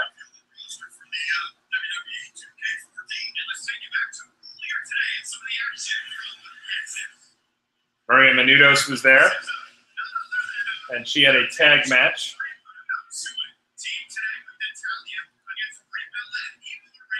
But you can see it looks pretty cool. I mean, being outdoors, having matches outdoors. I'd love if they release some of these matches on that. I think Maria Menounos is in a friggin' wrestling match out there for people to see. I mean, I know it's not an A-list celeb, but she's definitely popular and pretty cool.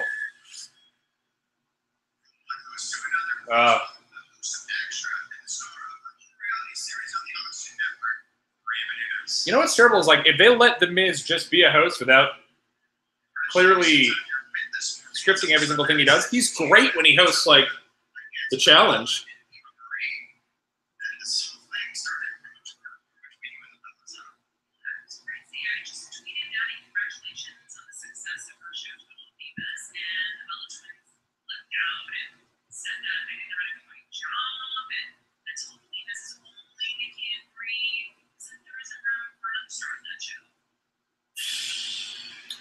Fandango again is interrupting. And Fandango and Summer Rae were really kind of getting things again. I love the character. Miz is still doing the really thing. There's Brock Lesnar fan. Oh, there you go, Miz and Maria. I think I was running to the restroom every time Miz was there. I hated face Miz, man, but he just comes across so unlikable. It just doesn't work. It was nothing worse than babyface Miz. All right. So this here is going to be your way to now start getting the Divas on every show so that they can continue to promote Total Divas. And Cameron and Naomi at the time, look at Naomi, to think that Naomi would be, one of the top forces in the women's division. I know she hasn't been around recently, but has had a really good run. I mean, she was champ going into WrestleMania in her own hometown, And look how she gets her start here as one of the Funkadactyls, who are just, they're pretty much cheerleaders. But there is a basic misconception, by the way, that it's my alarm going off. And yes, that is Sami Zayn's theme song. So, Mark. One of the big misconceptions about Total Divas is that the Usos got over because of Total Divas. Don't get me wrong. That definitely helped. But if you go back and you watch the match between the Usos and the Shield at Money in the Bank 2013, that is the match that got the Usos over. From that moment forward, they were taken as serious. This particular show, though, what it really did was it really got, a lot of people thought it was going to be a joke. And a lot of people thought, who cares? I'm not going to tune in. Why would I be interested? But if we're being honest, it was pretty instrumental in really building up a lot of members of the Divas division. Sure, while I'm not saying that it was responsible for the push of the Usos, it definitely both helped the Usos' career. That Jimmy Uso was able to show off some of his great real personality on that show. From this show, not only do the Bellas become, bigger stars, and not only does Natty become a bigger star and the rest of the entire Divas division, but that show allowed you to see some of the biggest stars in their personal lives. And maybe you were able to go and watch some of the backstage stuff that at the time was really cool. You didn't really see a lot of that. There wasn't really a lot of like WWE 24. There wasn't any, a new network special all the time with behind the scenes footage. So your real only chance to go and watch backstage footage and to be able to see things as contrived as some of the storylines of Total Divas may have been at the time was Total Divas. And what it did do was eventually it really kind of showcased these ladies also in their real personal lives. And even though you're getting, I believe is that Brie Bella? I think that's Brie Bella going against Natty. What it also did was like it showed their boyfriends in real time. So you were getting, Naomi was dating Jimmy Uso, and they eventually got married. You got to watch their relationship grow.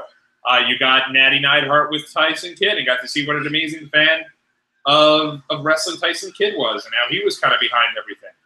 Obviously, Brie Bella is married to Daniel Bryan. Nikki Bella is married to John Cena. Cameron was at the time dating Vinners. So, I'm sorry, who's Vinners?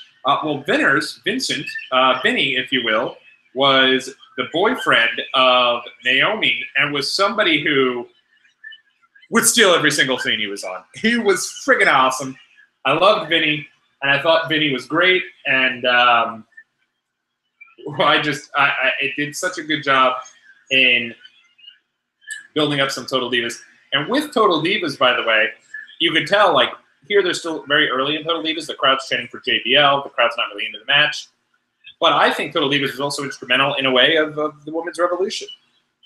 Even though at the time, the women's champ, AJ Lee, went on the record saying she had no interest whatsoever in being a part of Total Divas. But who did have interest in being a part of Total Divas was my wife. And not only, she was my girlfriend at the time, but it took her casual wrestling fan and just exploded it. And I remember noticing this a couple weeks after Total Divas had debuted. We went out to eat with her friends, and it was the talk of the table. Everyone was talking about Total Divas. Everyone was talking about their favorite characters. My girlfriend was Eva Marie. And I'm thankful for Eva Marie every single day because it got my girlfriend very interested in wrestling. I'm sure it got a lot of wrestling fans, girlfriends, and wives very interested in wrestling. For a number of years, we would go to WWE Access and attempt to see some of these, some of the divas and try to meet them and get their autograph. And I'll never forget that at one point we were going to an Access to meet the Bellas, and the Bellas didn't show. And they were replaced by Eva Marie, and my girlfriend was ecstatic and got to meet Eva Marie. And I'll tell you right now, that couple minutes there, bailing on meeting, I'm sure somebody who, excuse me, I may have preferred to meet was worth that sacrifice for the number of, for my girlfriend being thoroughly involved in every show, cheering for the Usos, cheering for Daniel Bryan, cheering for people that she found on that show. Now, she grew up a wrestling fan, but it stopped really following it until we got together, and then the Total Divas show really did. It blew up her fandom, specifically in the first couple seasons. And 5 years later, it just is coming back again in a couple of months. And now it's been spun off into Total Bellas, into Miz or Miss and Mrs. Yeah, Miz and Mrs. And Miz is freaking awesome in reality TV. He might be a horrible babyface, but he is tremendous at being a reality TV contestant, reality TV host, and he's great on Ms. and Mrs. And if you haven't watched Ms. and Mrs., you're actually doing yourself a disservice. It's a great little show. It's only a half hour, and it's really fun to kind of go back on. What was cool, though, was like some of the things in going into those first couple episodes of Total Divas. Some of the stuff was a little silly. Like Ava Marie was originally, she was a brunette. She came in, and the Bellas were worried she was going to take her spot because they were also brunettes. So there was like some silly rivalry between all of them. That was like, come on, guys, really. But then from there, you also had, other storylines like them having their match pulled. And that was actually interesting to see, them at WrestleMania excited for their match and seeing that taken away from them and how they all responded there. And then you also had some more silliness, like Eva Marie pretending she was a dancer so she could be Fandango's dancer before Summer Rae came in. Or the storyline where Justin Gabriel was trying to get with JoJo. Or when Cameron was contemplating getting breast implants.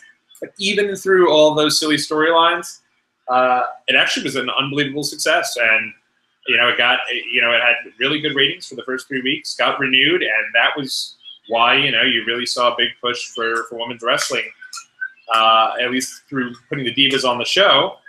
And this eventually morphed into some of the other women from NXT getting more of an emphasis and being brought up. Also hard, though, like you'd watch that show and see that Brie Bella is one of the nicest, most humble people to really kind of get behind. And now you watch in the regular show, and you're supposed to hate her and think she's an awful heel. So, but that wouldn't be for long. Soon she'd be very much solidified as Mrs. Daniel Bryan, and would actually be in one of the premier matches at the following year's SummerSlam against Stephanie McMahon. But for me as a fan, for somebody who at the time the Divas matches were kind of nothing matches, and everyone would get up and go to the restroom during the matches, and I hate to say it, but that's the way that it was back in the day. And my girlfriend sat with me, and we watched the show, and now all of a sudden she's super into these matches. So I can't really tell her. I don't want to tell her like, hey, everyone's getting up and going to the bathroom because the Divas are so downplayed. But little by little, Total Divas did. It came through, and people would be there to watch the show and enjoy it. Ooh, this is Bully Ryback. Let's listen to it.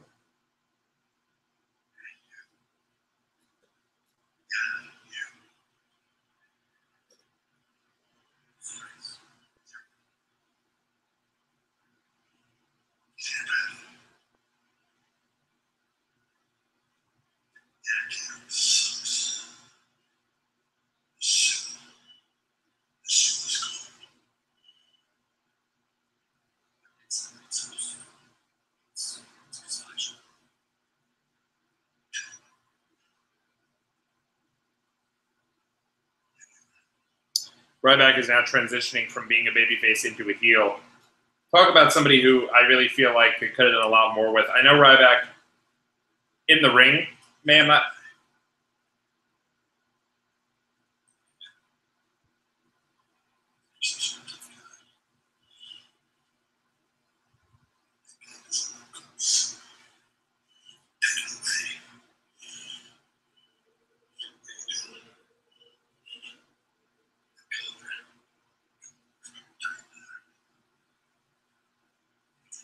Oof, brutal. Dropping the soup down the guy's shirt. So Ryback's now transitioning into being the bully Ryback, the big guy who goes around, he bullies people, and they've kind of transitioned him out of being the big undefeated babyface guy. I really feel like I'll always say one of the biggest, oh, he throws the soup all over the guy. I really think one of the biggest kind of drop storylines for Ryback that they had done was, he at the time was being brought up as just a monster, killing people. He went on a huge undefeated streak, eventually got a big title match against Punk that ended up doing unbelievable pay-per-view numbers, which really was surprising at the time because it was basically It was basically Ryback against CM Punk. They were the main event, and people were really interested because it was like, who was going to lose? The guy who had the title for a long period of time or the guy who had never lost? So they did really big ratings with that match. Then he got into the main event where he was in the final two of the Royal Rumble in 2013 against Cena. Then he go in and somehow got a match with Mark Henry at WrestleMania and lost clean. And I thought he never recovered from it. They say wins and losses don't matter, but I'm telling you, he never recovered from that loss. And let's listen to this because this is a great, great storyline between CM Punk and Brock Lesnar.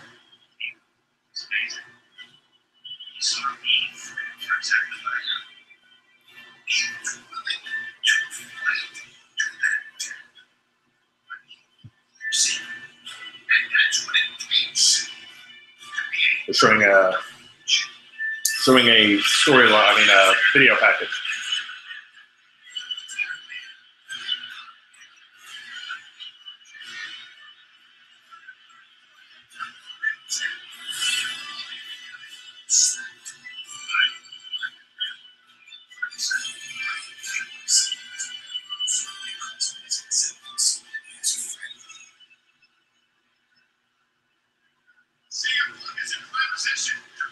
This was at Money in the Bank, 2013. Punk looked like he was going to get the banner, Money in the Bank, and then bang, Paul Heyman turns on CM Punk.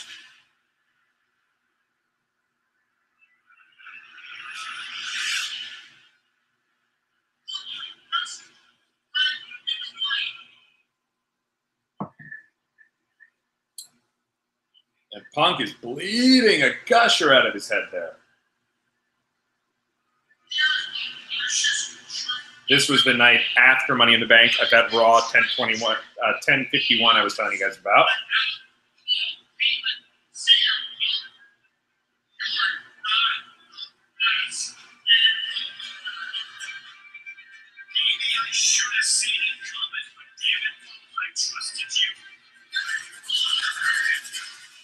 Tell you right now, that moment where Paul Heyman puts the mic on the ground, says it's clobbering time, Brock's music hits, and it's on, that is how you build a SummerSlam main event.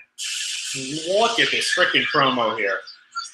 There's a reason why my girlfriend got there, and even though she was tempted to get the Divas merchandise, she went and got the Beast versus the Best. Still has the shirt to this day. You can see it if you go on my Twitter, at Tommy on the Spot. We retweeted it on the Watch Wrestle Pod Twitter, at Watch Wrestle Pod. And you'll be able to kind of check that out.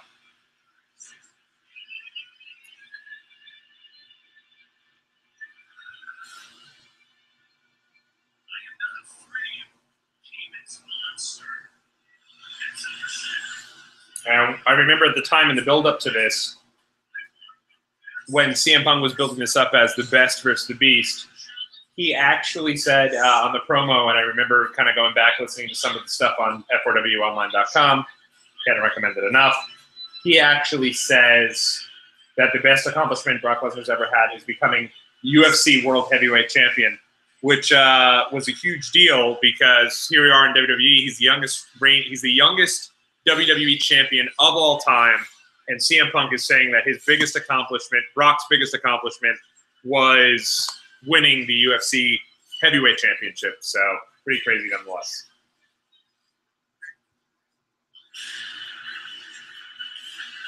At the time, too, even though Brock Lesnar, you now know him as a guy who has had 2 losses in the span of 4 years, right? He had the quick loss to Goldberg, and he had the kind of fuzzy loss to The Undertaker, and then he has not lost at all ever since. He lost Undertaker at SummerSlam 2015 in fashion. Lost clean to Goldberg because Goldberg caught him at Survivor Series 2016, and that is it. But when he first came into WWE, came back in 2012, wasn't really necessarily the case. This is my wife's favorite wrestler. She loves Brock Lesnar. Gets up and does the whole, pretty cute. Not cute when I do it. When she does the little, whatever that is, not the Bushwhackers, but the Brock Lesnar. And Brock is in big-time Jimmy John's mode here. Jimmy John's big sponsor of Brock Lesnar, and it's everywhere of Brock. He's got the Jimmy John beanie, the Jimmy John shorts. He's Mr. Jimmy John's here at SummerSlam 2013.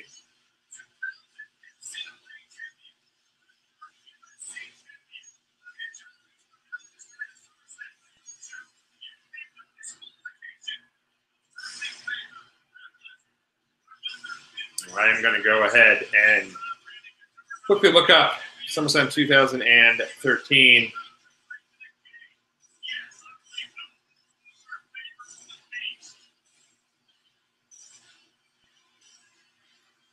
Because I don't want to look it up, because I seem to remember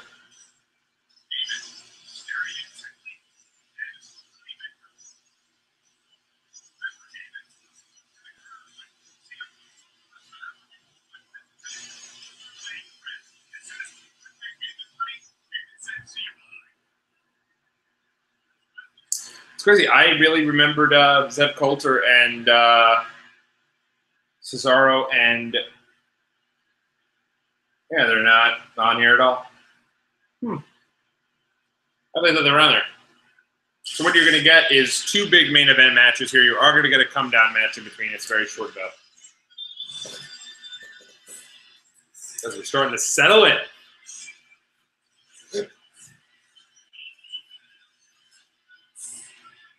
What time is it?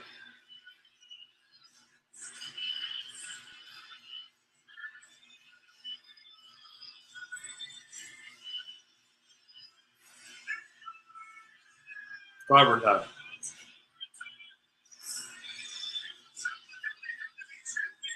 So Punk was hurting here going into this match,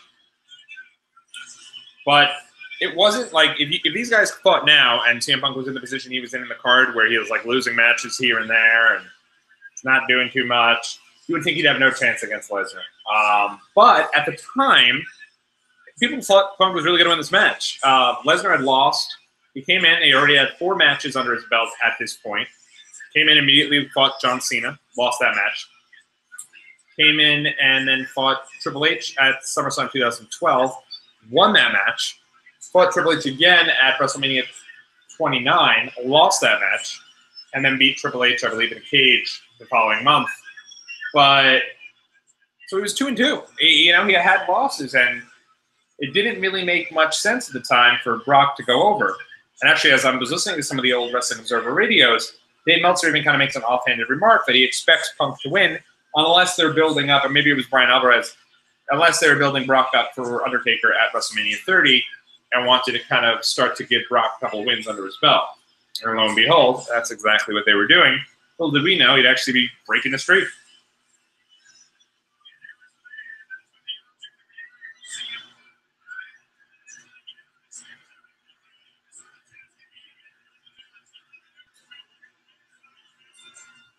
I have to agree with JBL. It definitely does feel like a big fight feel.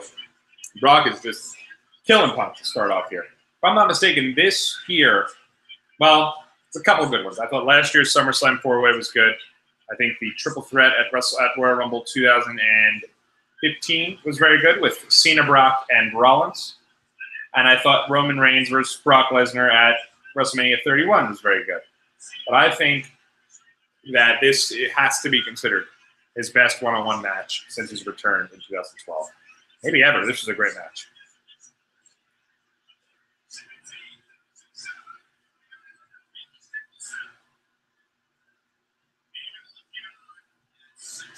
By the way, immediately following this show, not only did we head over to San Jose, but we also went to In-N-Out Burger, which is my first time ever going In-N-Out Burger, and I go there every single time I go to California now.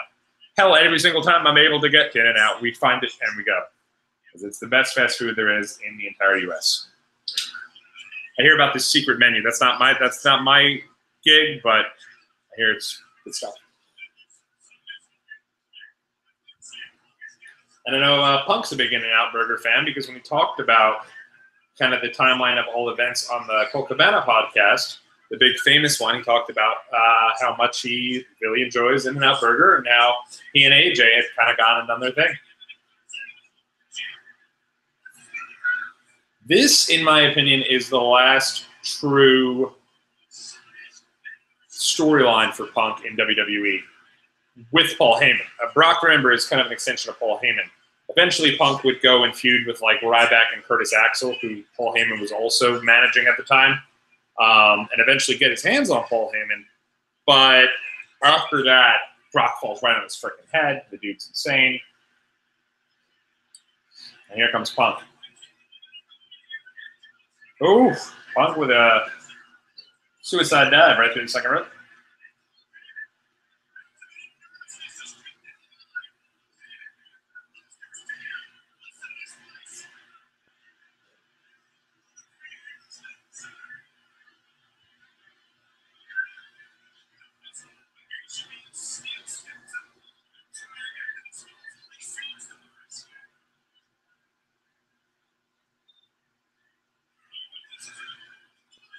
Oof.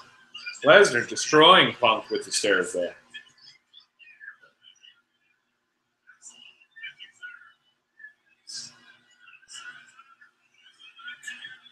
Oh.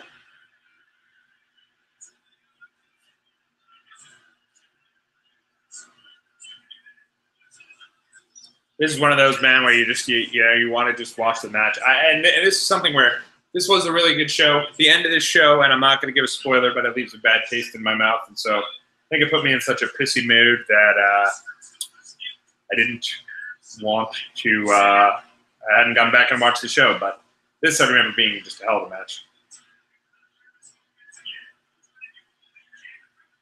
And you can see Punk is super motivated here. I think this match might have been the last time in which he was super motivated.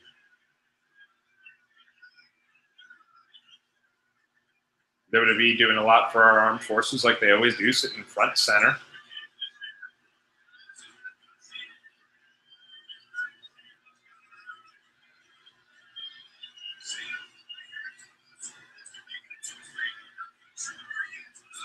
Oh.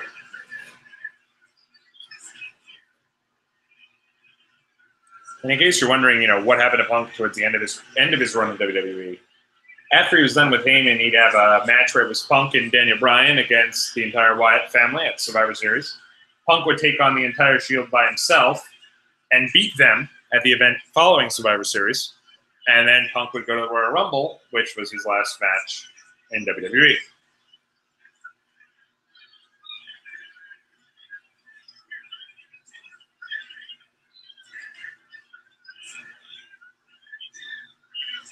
Crazy to think he's in such a big match here, and he's pretty much nothing on the show. He's gone within 4 or 5 months. Enjoy your stars while they're there, because you never know when it'll be their last match. Something I learned right after WrestleMania 30. Daniel Bryan and this big crowning achievement moment, and something that you can never take for granted there. Didn't last too much longer after that.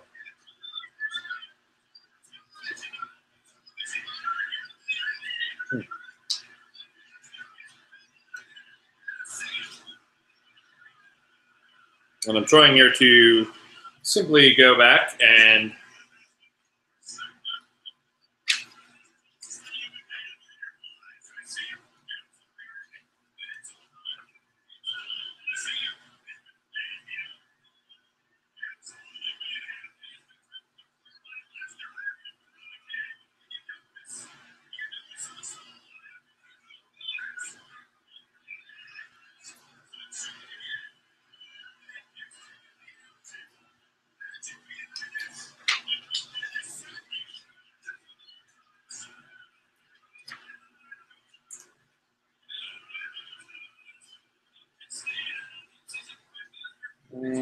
could have sworn Daniel Bryan does talk about, yes.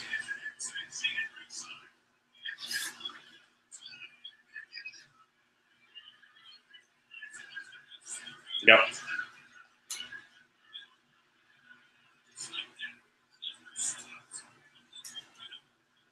All right, we're all set.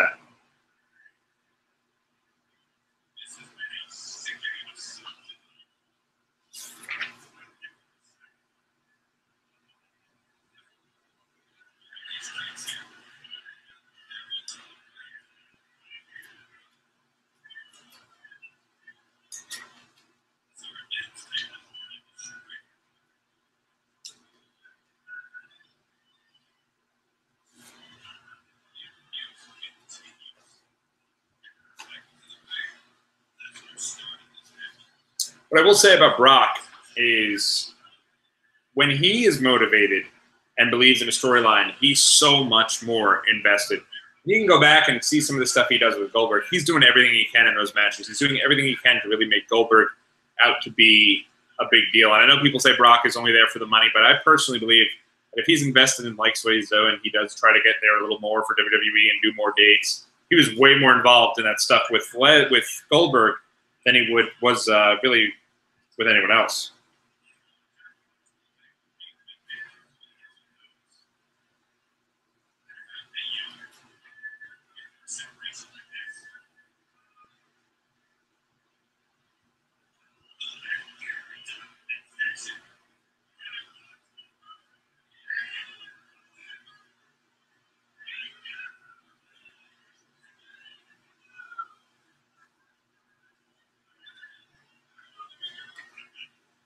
All right, getting stuff together here.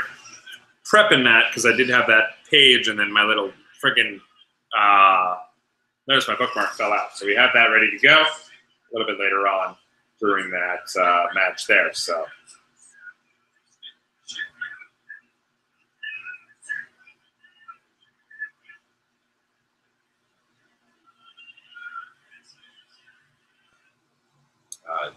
Don't tell me we're freezing again. There we go. So Punk is,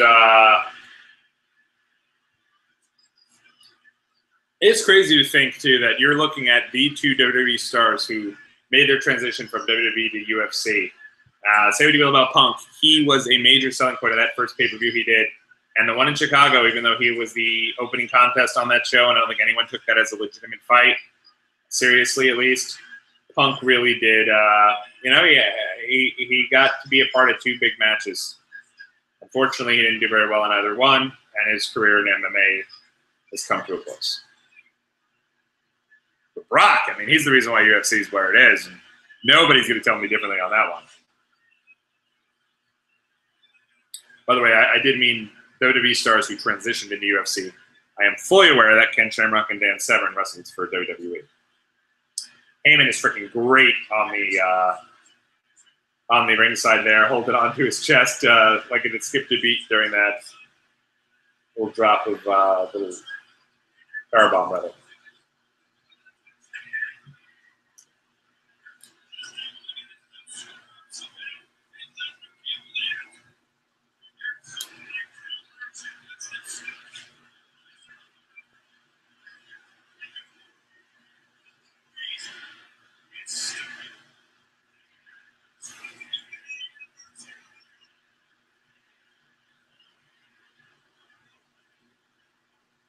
While this is kind of on a down point of the match here, I will take this time to introduce a couple of cool things we have going on next week, because it's SummerSlam week, baby. It's here.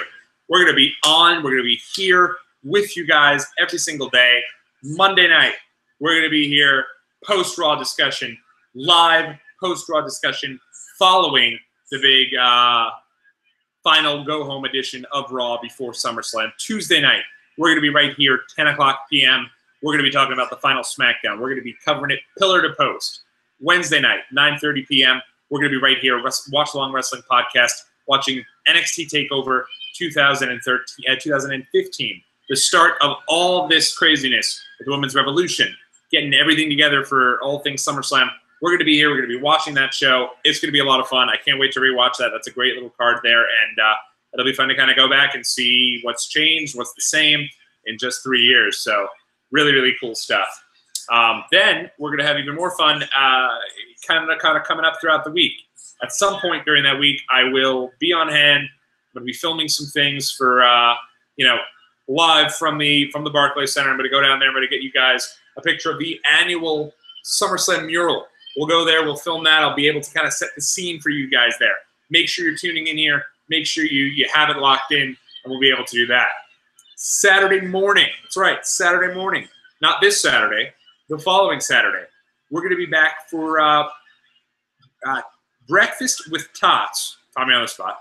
And we're going to have breakfast at 10 a.m. We're going to talk about and preview NXT TakeOver Brooklyn 4, which will be later that night. I'll be on hand for that show. I got a crew with me going. We're going to have a great time. Maybe we'll do a little pre-show on the Twitter. So make sure you have that locked in to @WatchWrestlePod. we'll be locked in on that. By the time we're done with the show, we may already be up to 700 followers on the Watch Wrestle Pod podcast, Twitter. So cheers to all you guys who have been checking us out on there. It's been great talking with all of you. Great having a good time. Make sure you have that locked in because we might stream literally live right before we go into the venue for NXT TakeOver. So we're going to be there for that. That's going to be a lot of fun. I can't wait for that. And then following that show, we'll be back with a little recap with the crew in the car. We'll all be chilling. We'll be hanging out. We'll be talking. And it's going to be a lot of fun. So make sure you're there for that. Sunday morning, back for a little breakfast with Tots too. We'll be sitting there. We'll be doing our thing. And we'll be previewing all the matches for SummerSlam, talking about everything. And then we'll be there live for SummerSlam that night. That's the entire week of what we're doing. And let's settle in for the end of this match here. Big low blow from Punk.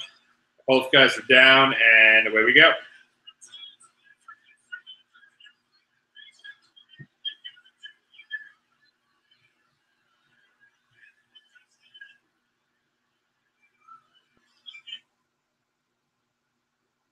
Oh, boy.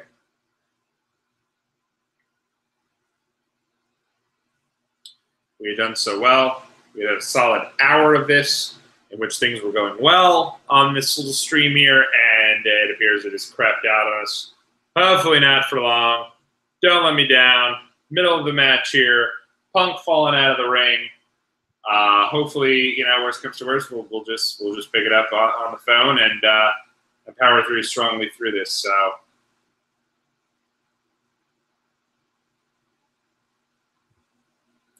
Looks like we're getting back. It skipped a beat or two, but Punk looks pretty excited. Heyman's in the ring. We've asked out. Heyman went and interrupted the 3 count there. So the storyline is that even though Brock eventually ends up winning, sorry for the 5-year-old spoiler, Punk had him and would have beat him in it. And so they're still keeping Punk pretty strong at the risk of him not winning the match.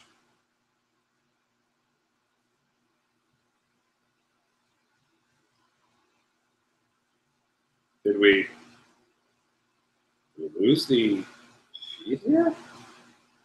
It looks like we lost the feed. Tremendous. Tremendous. So while we pull that back up here, just to give you guys a little update, we are towards the end of the Brock Lesnar CM Punk Best versus the Beast match. One of the things I thoroughly enjoyed about watching these shows, and by the way, follow me on Twitter because if you're a fan, and I know some folks are, of kind of that random, television episodes, I've been live tweeting as I watch the show throughout the week. Now, of course, I don't really watch these shows like I'm sitting down, chilling, watching the shows. I watch them, kind of here and there sporadically. A lot of times while I'm on the road. And yes, that unfortunately does mean while I'm behind the wheel. But I'm seeing in so much traffic, I feel like I could justify it. Just don't tell my members of my family, I guess. All right. Now that's 2015. Where's 2013?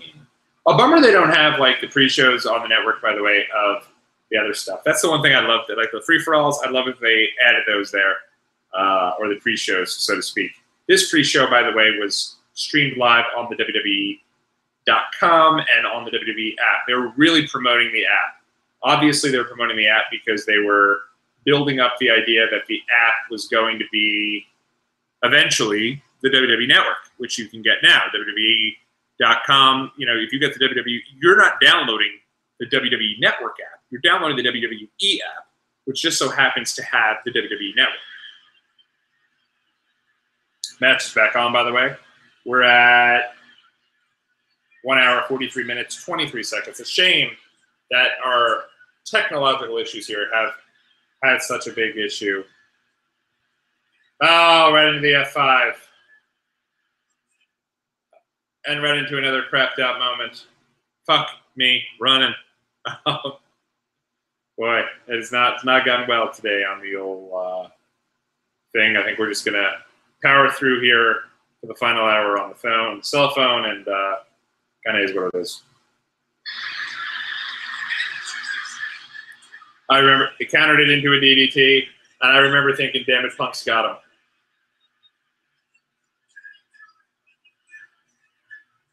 But Lesnar kicked out. And at least that shows that Lesnar was tough there, that he didn't necessarily need Heyman to keep coming out.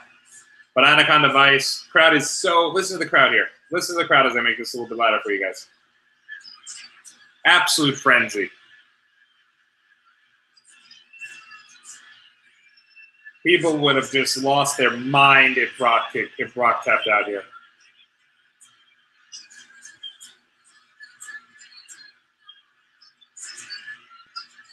Instead, by having this so competitive and having this be a match that these guys are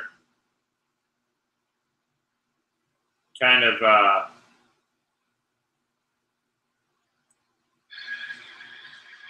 at a point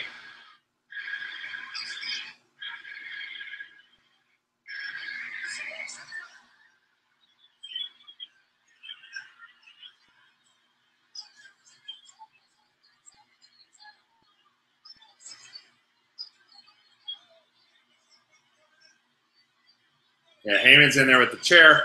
I didn't like this because at least let Brock power out of the move. Now Punk is giving up on Brock there. So while it looks like Punk's going to be able to nail Heyman, which is part of the payoff here, let's not kid ourselves, and does nail him.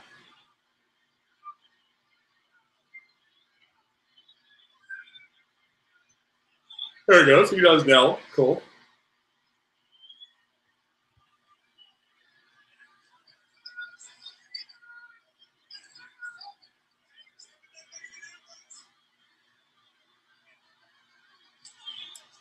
But Brock comes and nails Punk with the chair. So it really is letting you know that, hey, Punk, had he not been distracted by Heyman, would have had the match won. So even though this is a great match, it's really getting you back to Punk and Heyman. Which would eventually lead to a rather forgettable angle where CM Punk went to the top of the Hell in a Cell and went after Heyman with that and ended up hitting him. I think it was Hell in a Cell. I think he was on the top of the Hell in a Cell after his match in the Hell in a Cell against like Ryback and Heyman, I want to say. When Ryback was a Paul Heyman guy and it was friggin' bizarre.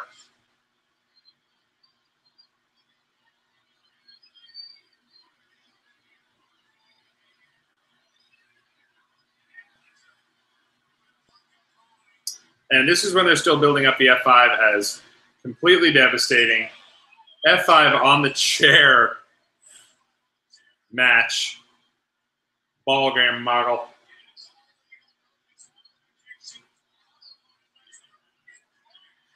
I mean, he had some of the F5 on the chair.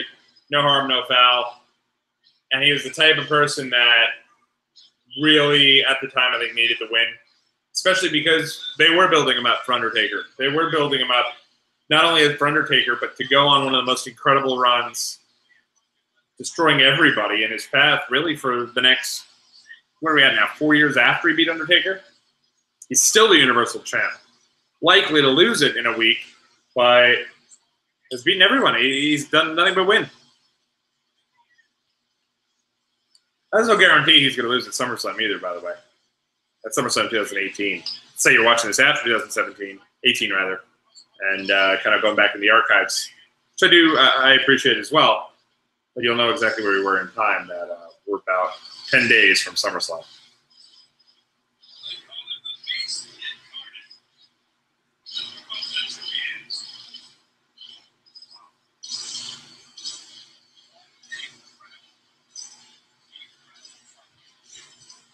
Really was a hell of a match.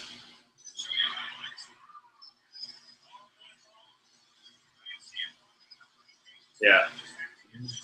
Punk had done a couple of different things here to where he basically, you know, by consistently avoiding the F5, it was almost like he knew the F5 was going to be the thing that would do him in.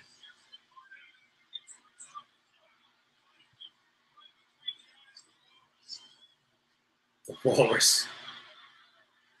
Jerry Lawler with the jokes, so to speak. I love some of this footage here of Brock after the match, looking over at Heyman. Heyman's laying there completely destroyed, just been in the Anaconda Vice, but Heyman's smiling from ear to ear. Heyman walking his way to the back, holding himself, but feeling damn good about some of his dirty work.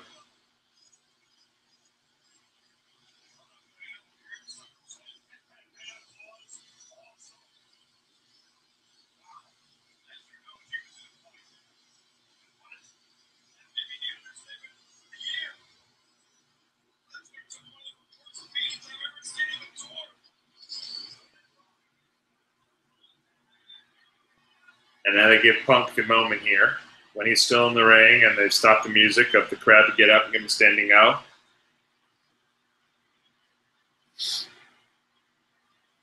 And chant for Punk as Punk helps himself get there. That crowd's into it. Crowd got him a standing O. Hell of a match. I'd say one of the best matches in Punk's career. Maybe not the best. He's had some really good matches, but a great match nonetheless. And if you go ahead and you watch, by the way, I got a great shot of Punk on the album I put up from that Summerslam 2013. Of really great shot. We're all the way up in the friggin' nosebleeds, man, but I got a big zoom-in shot of Punk doing the It's Clobbering Time. Cool stuff. Cool match. Great match.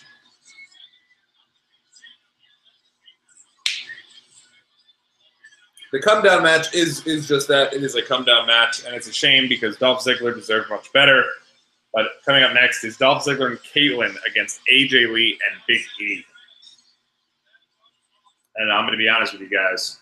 Due to all the craziness and due to how late we're going to go, I am going to zoom ahead here. And I'm going to... So we're going to watch this little stuff because, you know, I love the live event stuff.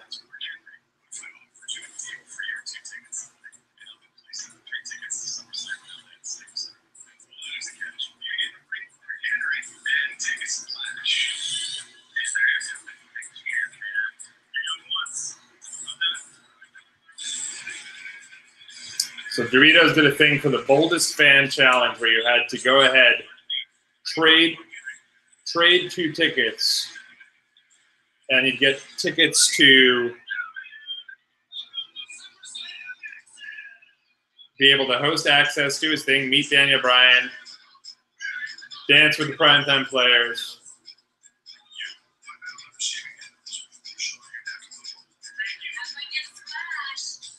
And he's doing the Mark Henry challenge to get the splash.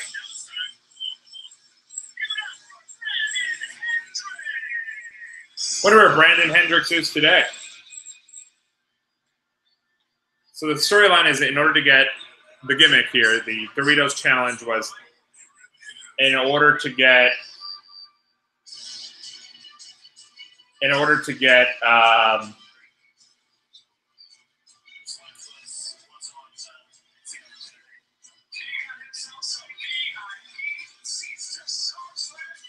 VIP tickets to SummerSlam, and let's see where he was. Let's see. And there he is. He's sitting in front of the announce table. Wow. Doritos Jack's bold fan for taking the Mark Henry splash. And they get to sit out there for the first match, which they also got good seats and everything. In all honesty, if we're watching back at Mark's splash, Mark could have killed the guy, but it took care of him a bit. Didn't seem like he really destroyed him. There's people they interviewed, though, who turned that down. Shit, I'd have been right there right now getting a big splash from Mark Henry to get good SummerSlam tickets. Sit ringside like that? Shit. It's like the world's strongest slam, and there's people that literally said, I'm sorry, man, I can't do that. Dolph Ziggler deserved a lot more than this. He was the world champion. It seemed like they were really going for him. And then I told you guys earlier he kind of got concussed. But still had AJ Lee by his side. So he dumps AJ Lee, gets rid of her. And Big E, who was also kind of his protege, just came up from NXT, was Dolph's protege, and now was somebody who was kind of now transitioning into having an opportunity to team with AJ Lee here. And this really is just a throwaway match. It is a little upsetting, I will say.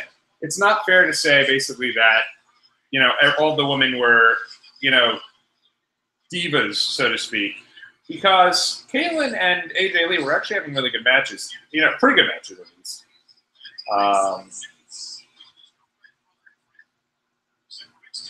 And this is a backdrop. This match is a backdrop to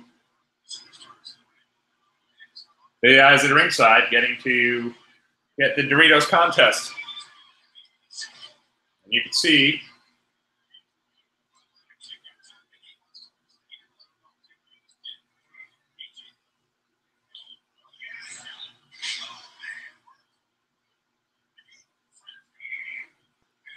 and Big E here, if you watch him, he's actually super solid in the ring.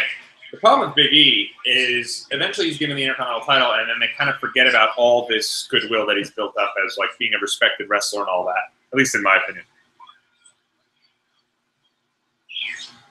I'll tell you this right now. One thing to remember at the time, Big E was doing a deal where Caitlyn had a secret admirer, if you remember. Probably the biggest storyline Caitlyn was involved in. And really the only one I remember, if I'm being honest, where she had a secret admirer, and it ended up being revealed to be Big E. And there was this moment where he came out and looked like he was going to give her a kiss, and people were really into it, like, oh my God, Big E's turning face here, this is kind of cool. And then he dropped her, and it was all a big plot from AJ Lee to further their storyline. So now, I guess when Dolph needed some backup, Caitlyn came down to his side, and they made this match. But really, there was a good amount of heat between Dolph Ziggler and Big E that I don't recall ever really being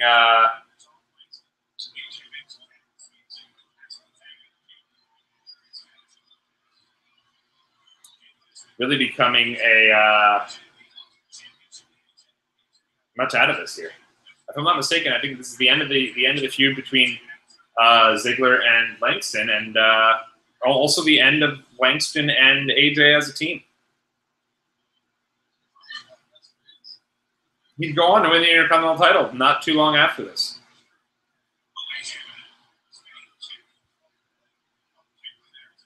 Yeah, Hell in a Cell. Oh, wait. I'm reading here as we go along.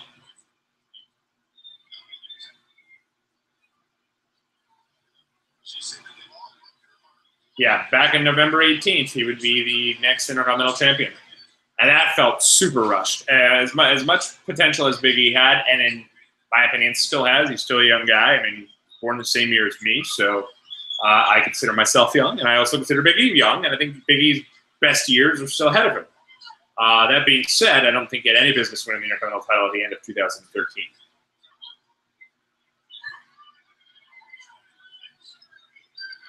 This is too early into his run. But I'll never forget, and we will at some point on Watchalong Wrestling Podcast, probably not too far down the line. We're going to go back and relive the night after WrestleMania 29 when Dolph does win the title, because I was there live for that. It was a lot of fun. One of the most incredible live experiences that I've had. And not only do I love the moment where Dolph wins, but to see how stoked both Big E and AJ Lee were for Dolph, it's pretty incredible.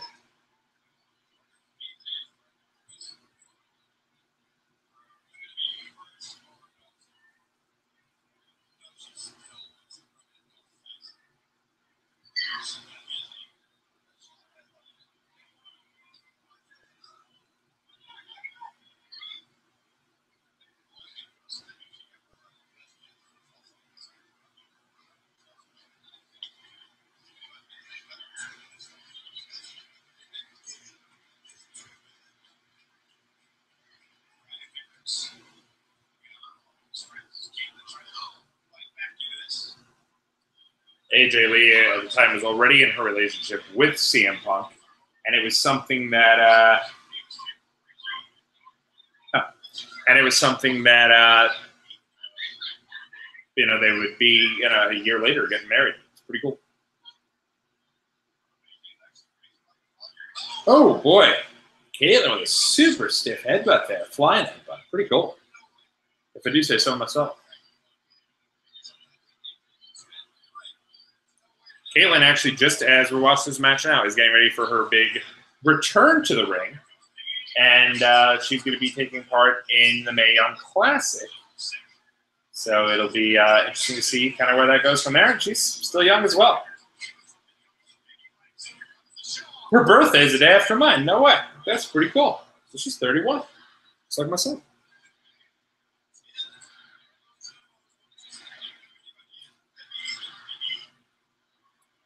By the way, one of the funnier pieces here is those 10 elbows are what Jerry Lawler credits with giving him a heart attack. And I'm going to try to let you guys listen to the commentary here, because I must run to check something here in the house. I'll be right back.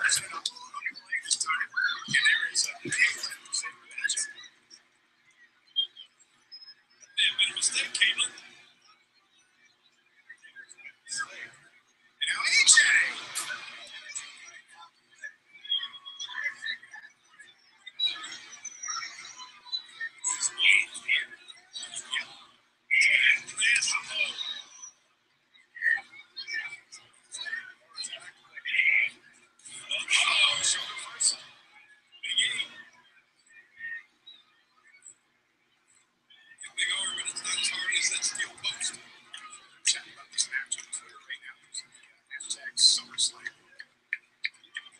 lot of reactions. Look at AJ grabbing the leg of her ex-boyfriend. Spear. Langston. Cover. Is it another from Ziggler away? Ziggler stays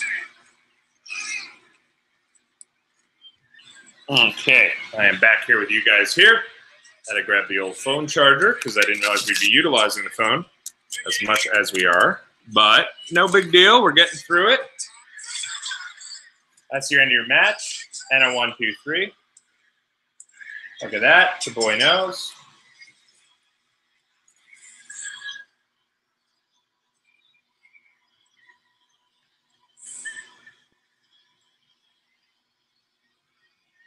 In it to win it. We're in it till the end here. Brendan Hendricks looking super stoked. I'm going to look up Brendan Hendricks here on the Twitter. I'm going to let him know that we're watching Summerslam 2013.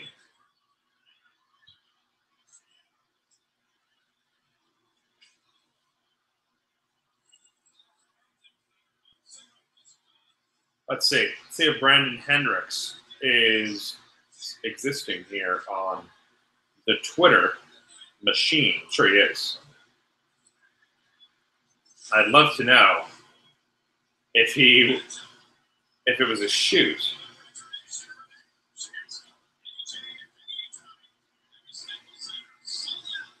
All right, let's take a look.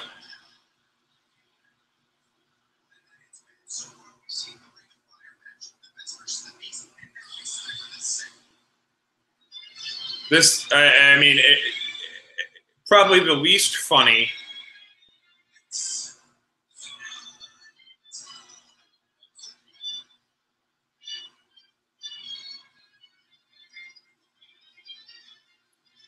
Now Miz lays out Fandango. Bizarre. Didn't really work.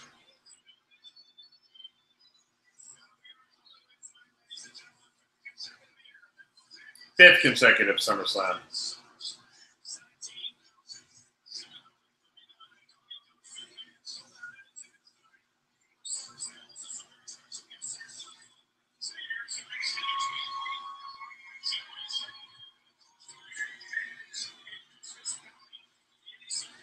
Oh, okay. Christmas Bounty. Miz was starting his WWE Films career here. Christmas Bounty's a halfway decent little flick. Not sure what happened with those actresses actually. So.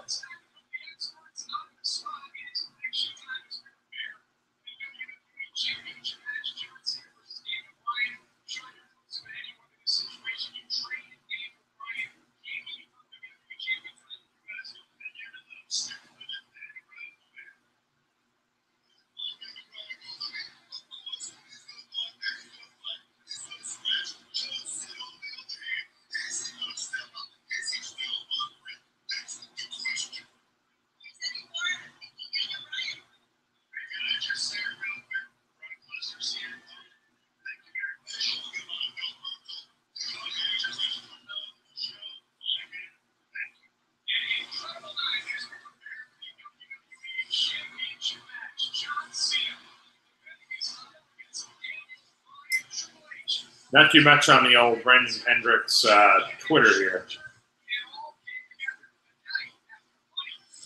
But there's a lot of people who are tweeting about him.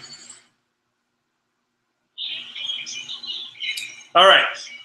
So this here is going to be one of the cooler things they've done. Basically, Brad Maddox has taken over as Raw General Manager going into Money in the Bank. And as being Raw General Manager, one of the things he really kind of builds up is this idea that he's going to allow John Cena to choose his own opponent for SummerSlam. And they do a really cool little deal where the night after Money in the Bank, John Cena comes out in the Barclays Center. Again, it's the first ever episode of Raw at the Barclays Center. It's also the first ever Raw in which it was the Brad Maddox era. And basically, John Cena was going to be coming out and doing his thing and selecting Brad Maddox. Selecting Daniel Bryan as his opponent. But the tease was freaking fantastic here because he goes through the entire rosters up there. John Cena is going through each member of the roster. And actually, that night, Daniel Bryan was supposed to have a match. I believe it was with Bad News Barrett, but one of the other matches went long. And so they ended up getting rid of the match, ended up cutting it. And because they ended up cutting the match, they ended up doing a deal where Daniel Bryan had kind of basically they had to cut the matches. So Daniel Bryan was not on Raw at all that night. So at the end of the night, all these superstars are standing at the top of the ramp, and Cena goes to point to each one, and the crowd knows where this is going. So they're, yes, chanting out the ass. They're super stoked about everything. They're really pumped up, and they want Daniel Bryan to be the guy that is chosen to be the guy to face Daniel Bryan. And basically what this comes down to, the crowd's chanting for it, the crowd's into it, and eventually John Cena, he asks if they want, I think he says, who wants the birthday boy Heath Slater? And he gets a big chorus of boos. And he says, come on, how about any of the other good 3MB guys? And he gets a big chorus of boos. And he says, hey, come on, don't hinder Jinder, which is, I think that's where that came from. But he said, maybe remember, don't hinder Jinder. And they do a whole bunch of stuff where he then asks if you want Great Khali, you want Ryback, all these guys. Crowd's not really into anyone. RVD gets a little pop. Crowd's into Daniel Bryan. They wanted to choose Daniel Bryan. And eventually Cena does pick Daniel Bryan. And his pop is huge, and we're on our way to SummerSlam. And they're showing everyone here how Daniel Bryan's kind of the guy who Vince McMahon doesn't want. Triple H was built as...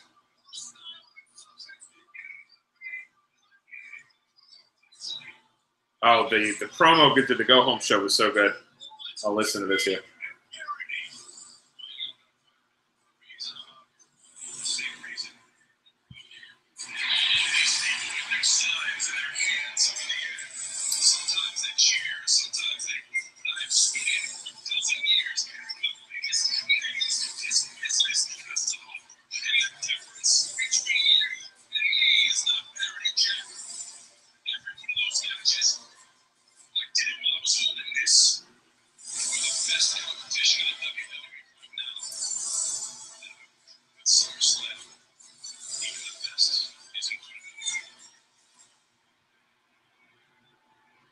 All right.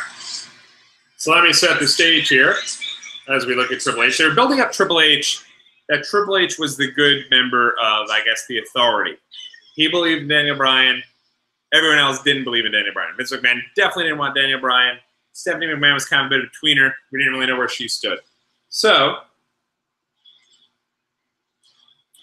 here's basically Daniel Bryan set the stage. So originally I had heard I might face John for the title at Money in the Bank pay-per-view in July, right before SummerSlam.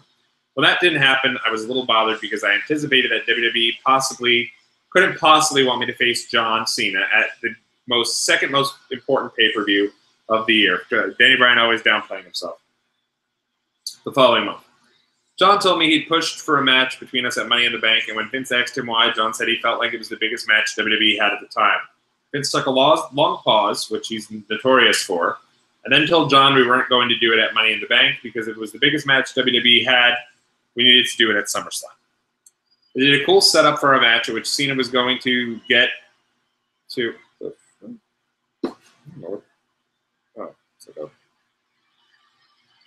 Crowd super into Brian as he comes out, but I want to read this. So, they did a cool setup for a match where Cena was going to get to select his own opponent and challenger on Raw, live in Brooklyn. When Cena came out to make his announcement, the audience at the Barclays Center was already fired up with yes and Daniel Bryan chants.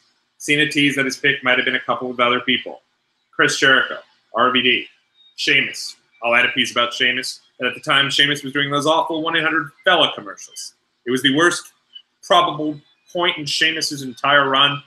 It didn't make any sense. I don't know where they were going with it. We never really found out because Sheamus got hurt. Back to this. Even Heath Slater, when he finally announced that he chose me, the place came unglued. It was the first time WWE fans actually voiced their opinion that they wanted me in the WWE Championship picture.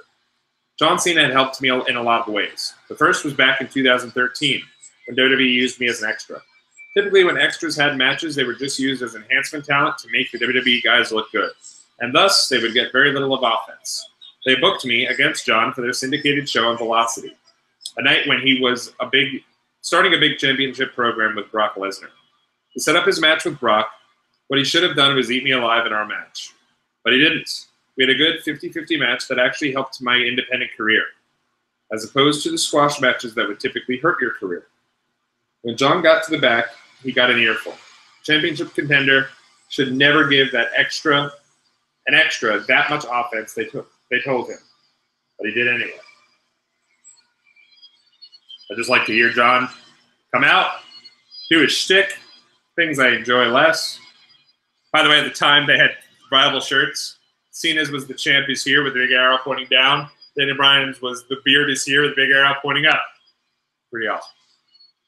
I love stuff like that. Love stuff like that.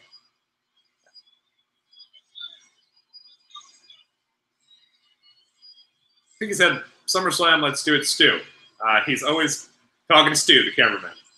Big fan of that. So, in any event, John also helped me in the build-up to our match years later, giving me some really good advice. Just go out there and be genuine. May not sound that complicated, but it is, especially when you have to page-long script handed to you that don't sound anything like your voice. Be genuine, but still be the character that people want you to be is a really difficult thing. We did a few back-and-forth promos heading into SummerSlam. John encouraged me to hit below the belt a little bit, which we needed to build intrigue for a good guy versus good guy match. Earlier in the year, during an overseas tour, I came to the realization that we were doing in WWE was no longer pro wrestling. I know WWE uses the term sports entertainment at the time, all the time, but it should be the same thing.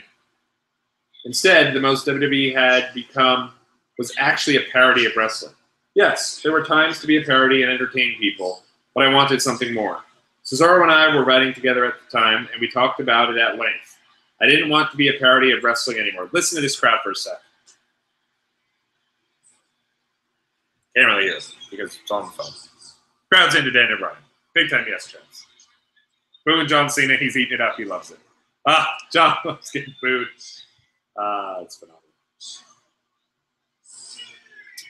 Yes, there are times to be a parody and times to entertain people. I want something more. So, I didn't want to be a parody of wrestling anymore. And in my mind, being a wrestling parody was the worst possible thing a wrestler could be.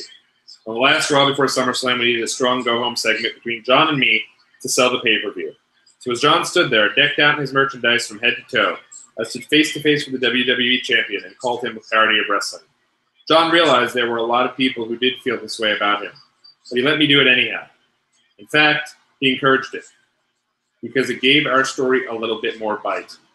He responded as only John Cena can, with an awesome promo talking about not being a parody to the kid in the front row, about being proud of who he is, and about how there is a long list of guys who didn't respect him as a wrestler, and yet he was still the top dog after more than 10 years. When John fires up, he's easily the best talker in wrestling. But I wasn't finished yet. In my response, I made reference to a tradition in Japan in which wrestlers would slap each other in the face to instill fighting spirit. I told John I'd love to slap him in the face right then and there, but he didn't deserve it because he wasn't a wrestler. Between the match's significance and the intensity of the segment, I thought it was the best promo I had done yet. And it was. Words aside, the performance with John was one of my favorites. Just having the match, the main event of SummerSlam, meant WWE had a tremendous amount of trust in me. Plus, the match itself wasn't gimmicky. There was no ladders or table spots. On the contrary, it had a championship feel to it. And we went out there and wrestled without it being a parody, and I loved it.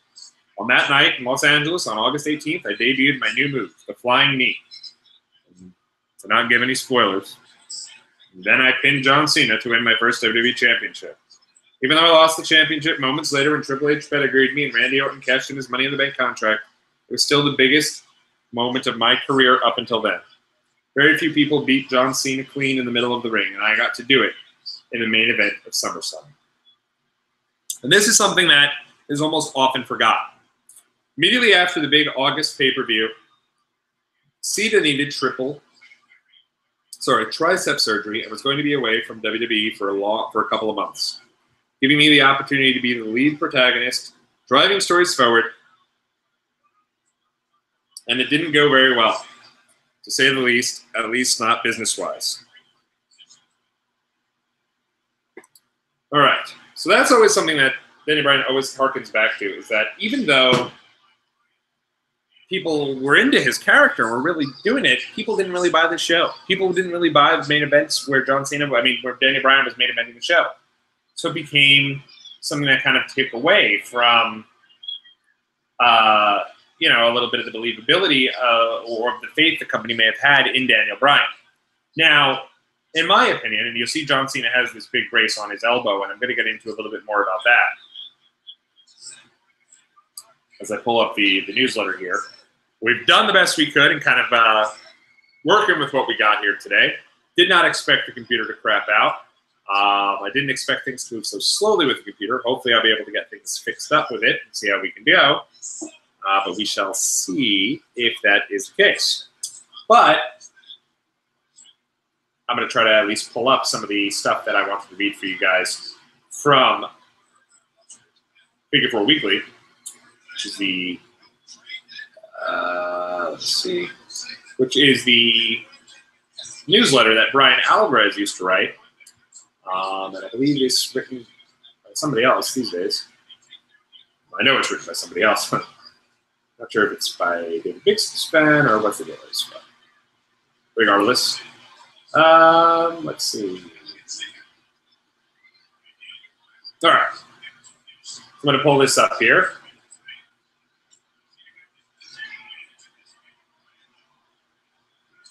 I'm going to read this here. So, John Cena is out 4 to 6 months with minor triceps tear that necessitated surgery on Wednesday. Under Dr. James Andrews. The story is that he had been advised to skip SummerSlam and cancel the Daniel Bryan match is accurate. Cena is all beat up, as in worse overall than the company is letting on. After a decade of hard work in the ring, the belief is that unlike a lot of guys, and unlike himself in the past, he is going to take his time coming back from the injury. Of course, that could be all a story that's being floated around, so when he returns early, it's a big surprise. Because they did it once, I strongly suspect they're not going to do the Royal Rumble number 30 spot again. And really, the reason that this is such a big surprise was because it seemed impossible he'd be able to return to action by Rumble. They're teasing he'd miss WrestleMania, in fact. He didn't end up missing WrestleMania. As a matter of fact, he won the Royal Rumble that year. And with the injury, being back at the Rumble wouldn't be all that surprising at all, and people are going to expect it anyway.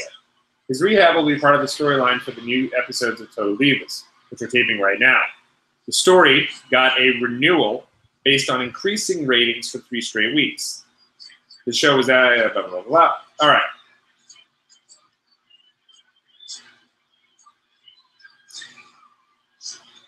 Cena drops the title of Daniel Bryan in a 27-minute main event clean in the middle of the ring with a flying knee. The match was excellent, and Cena, on his way out, put Bryan over as strong as possible with the finish. The whole thing was a setup, and there you go. So, one of the big things going into this match was that, and it is documented on that first season of Total Divas, which you can go back on the network and check out. But one of the really cool things about this match, and one of the interesting things, is Cena has like freaking golf ball sized bump on his elbow, and he just worked through it because he wanted to make sure he got Daniel Bryan over to make sure WWE was in good hands while he wasn't around. You really kind of got to give give the guy credit for kind of being there for where he's at.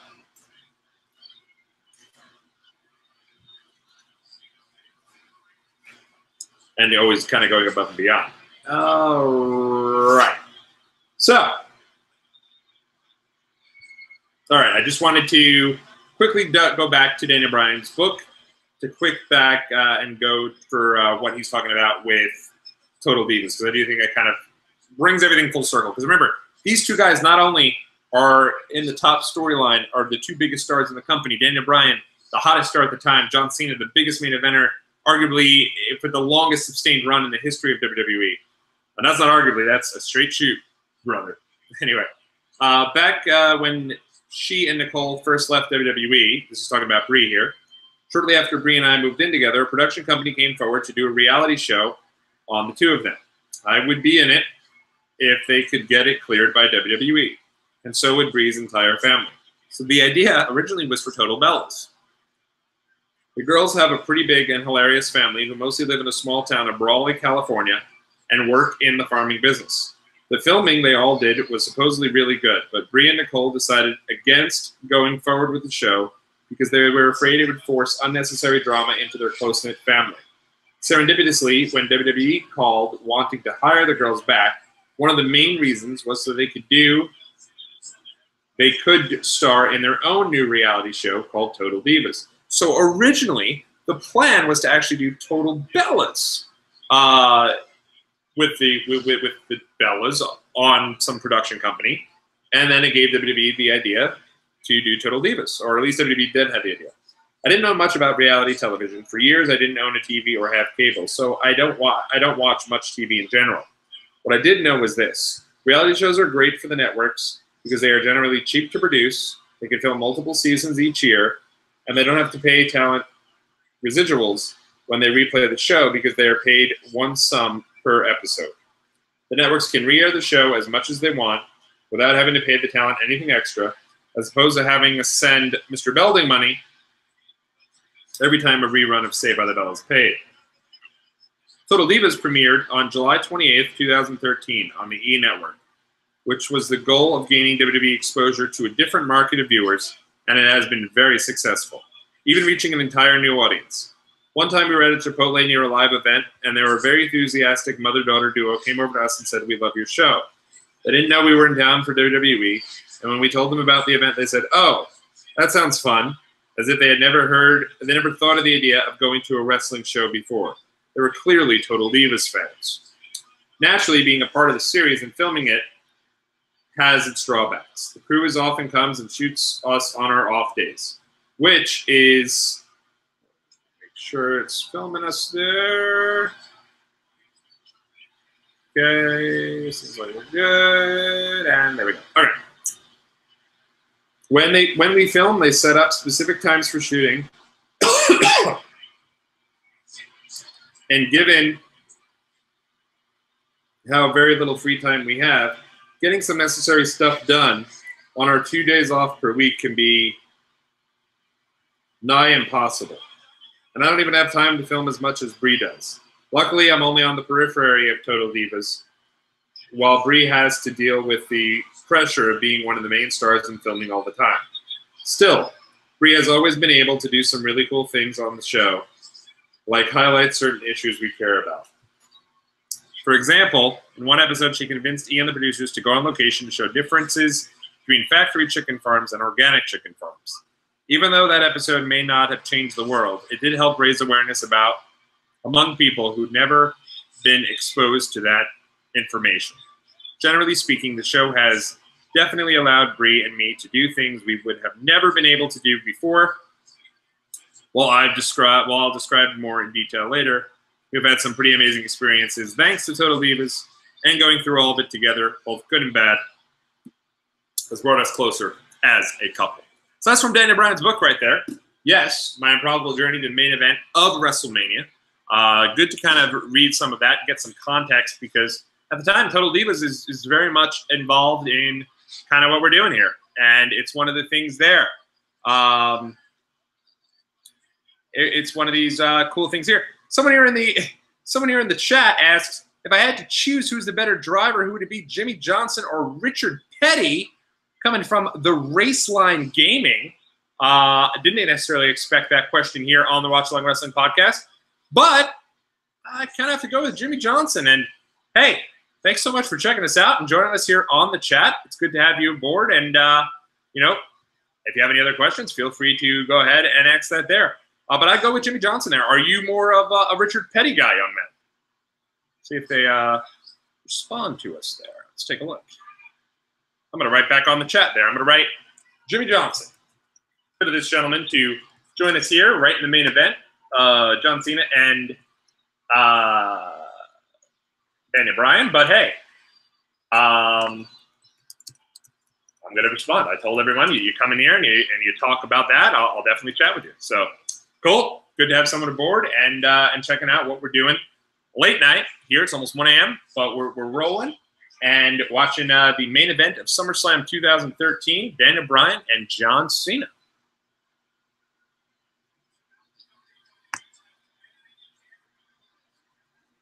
Oh, he's part of Johnson Nation. There you go. Very cool.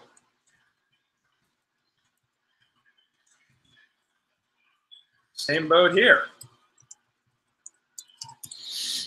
Awesome. Well, thanks so much. The Raceline Gaming, giving him a shout out there. Thanks so much for checking us out. And go give him a little follow there if you're into NASCAR. And seems like he's enjoying some racing. And good to have him join us here.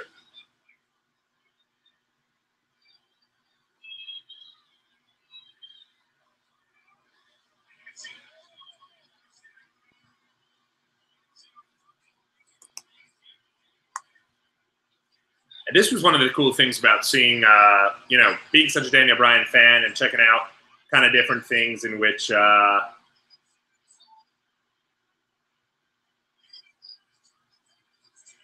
seeing Daniel Bryan wrestle a Daniel Bryan style match with John Cena, who at the time was still getting undue criticism for some of his matches. Because remember, as crazy as this is to think, John Cena's he's on top of the WWE for the last 10 years. And yet, that being said, it's one of these deals where he basically is he's still not entered his best year in the ring. His best year in the ring, in my opinion, and I think in many people's opinions, would be when he was doing the U.S. Open Challenge deal. Coming out, challenging someone for the U.S. title every week, just having killer matches. But here he is, having a great match with Daniel Bryan, and I always felt like John, they call him Big Match John for a reason. I feel like his matches in the main events have always delivered, and his match with Punk at Money in the Bank 2011 was a really good one, and it was a 5-star match according to the Wrestling Observer. And here's a match with Daniel Bryan, also did well. I'll tell you guys right now, since I have it up in the background here, exactly how it did. Let's take a quick look here. According to Dave Meltzer, if I can pull it up. This is looking at the August 26, 2013 edition of the Wrestling Observer newsletter. I'll pull that up here, and let's see. Got a little dealie here. Alrighty. Who'd have thunk we had a NASCAR run in there? That was pretty, not what I expected here at almost 1 in the morning, but hey. I'll bring it, man. You want me to talk about NASCAR? I'll chat about NASCAR. I don't care. Maybe we'll start a third podcast, and I can do a podcast about NASCAR, and I can do a podcast about Disney, and then I can do a Watchalong Wrestling Podcast, and we'll do all 3 in one night. I don't even care. We'll start the weekend off. We'll have ourselves a kind of mosey on Friday, but it's Friday, man. Who works hard on Friday? Certainly not me. I'm sure most of you don't either, so let's do this. In any event, SummerSlam. Let's see what Dave Meltzer gave this match here.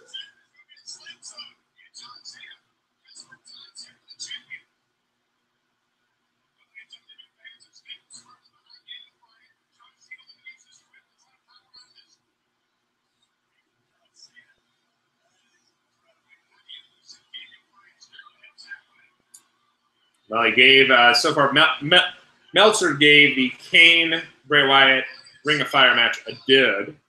I will say that I thought the match was okay. I thought it definitely served its purpose and had its spot here on the, by the way, I do work hard on Friday. I just don't really require that much sleep. Just wanted to throw that out there. But called that match a dud. Cody Rhodes and Damian Sandow got 2 stars. Del Rio and Christian got 3.5. Was a good match. Natalya and Brie Bella got a star and a quarter.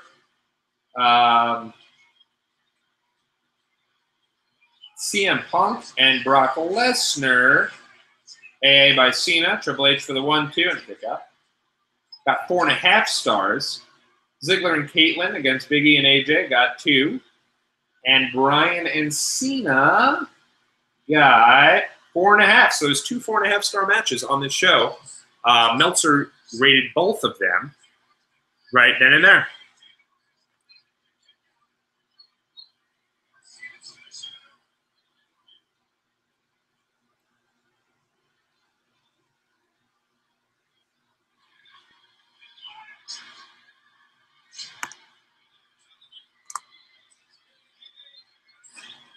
Let's see here what the deal is about.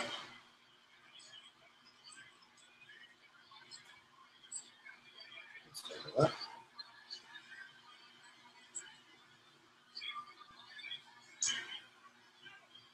Let's see. Here comes Cena coming off the top.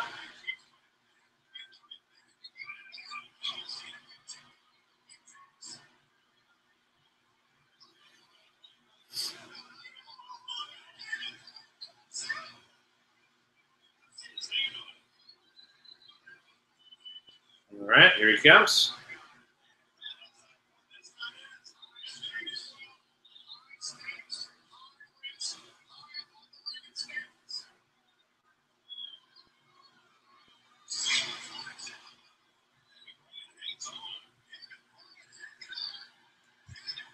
All right, what is he saying?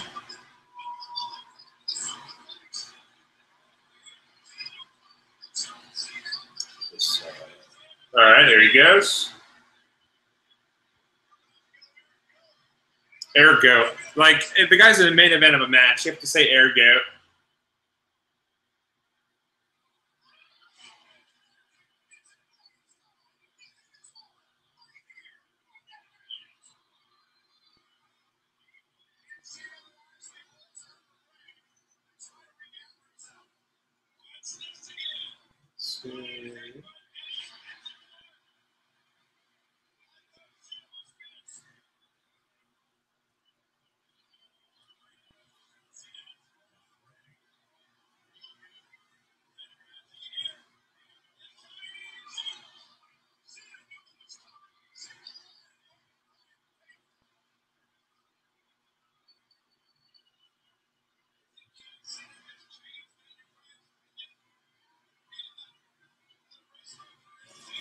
Cena going up for a big leg drop.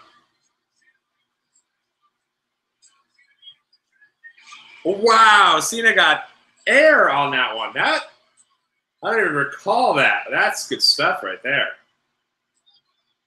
Typically, by the way, when Cena goes airborne and goes up off the top, that's like he's digging deep. That, you know, John Cena means business. He's digging deep. John Cena, by the way, not on SummerSlam this year. He, in my opinion, is Mr. SummerSlam. I know that a lot of people say that's Bret Hart. How dare I? That's sacrilege. It's really this simple, boys and girls. Bret Hart had a great match in 1991. Bret Hart had a great match in 1992. Good match in 1993 with Jerry Lawler and Doink. Great match in 1994. 95, I don't recall who he wrestled. I think he wrestled Isaac Yankem. So that one was a bit of a dud. SummerSlam 1996. Is he not on the show? He wasn't. He was taking the hiatus. And then SummerSlam 97 against Undertaker. That's 6 really good matches.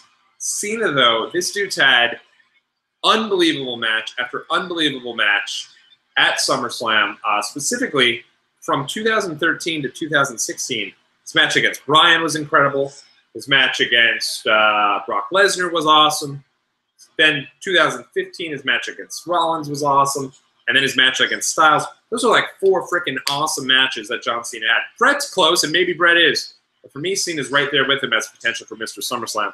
And it ain't the same without Cena being a part of things.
to think that like all this is going on, Cena's got a freaking torn tricep.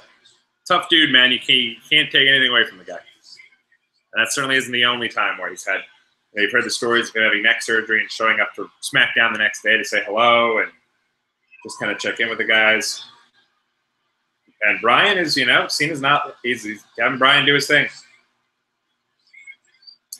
I wonder if this could have happened. Wow, freaking awesome. Huge clothesline there by Cena. One of the really cool things, by the way, is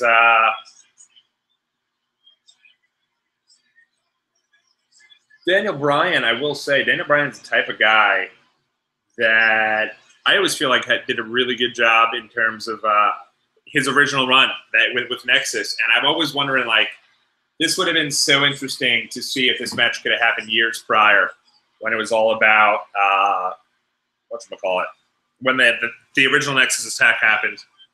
Obviously, Bryan was fired. Bryan and Cena were doing their thing. And at one point, Bryan's beating down Cena during that Nexus battle. Looks over at Cena and he screams right in his face, "You were not better than me." And I remember just being like, fuck yeah, here we go. And it didn't happen. But that would have been cool. That would have been really cool.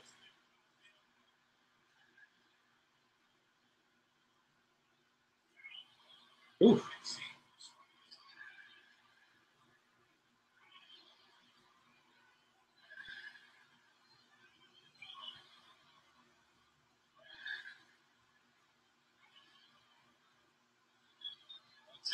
Oh.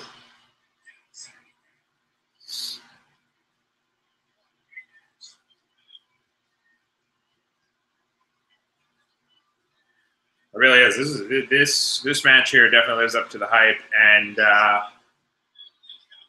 remember us just being on the edge of our seat because I was such a Daniel Bryan fan, and I think my girlfriend at the time was starting to realize I was a big Daniel Bryan fan, so she was behind him. I think she also thought John Cena was slightly corny at the time.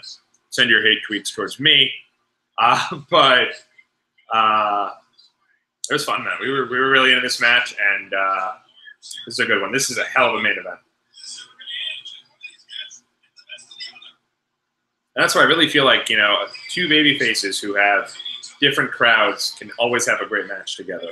There's obviously fans who are more your Wrestling Smart fans, your folks you're going to find on Wrestling Reddit and your different things. Wrestling Reddit, I wanted to mention that. This was during the period of time where the Wrestling Reddit guy was starting to become super popular. Because this is in the early stages of where different WWE lines are coming out. And you could actually bet on wrestling. And the Wrestling Reddit guy was coming out every single pay-per-view. And he was dropping tons of knowledge about the finishes of matches. He'd usually list every match, start to finish, and the finish for each match. And he'd have a variety of predictions, and he nailed every one of them. And the rumor was that he was actually somebody working in WWE, because he was always right. How he knew, I don't know, but he was always right. This particular show, though, and it was funny because Bryan Alvarez and Dave Meltzer were actually starting to talk about him. He was getting a little bit of like a legitimate following, but crazy stuff, and he ended up doing okay for himself. And then eventually just kind of disappeared. But this particular show, he only named, I think, three matches and said they hadn't came up with the main event winners yet. Which, I mean, you could have told who was going to win this match. I don't know if this was one of the matches you didn't tell, but going into this, clearly Cena's got a ton of issues going on with his elbow. It would make sense that, wow, but he's still catching Bryan here.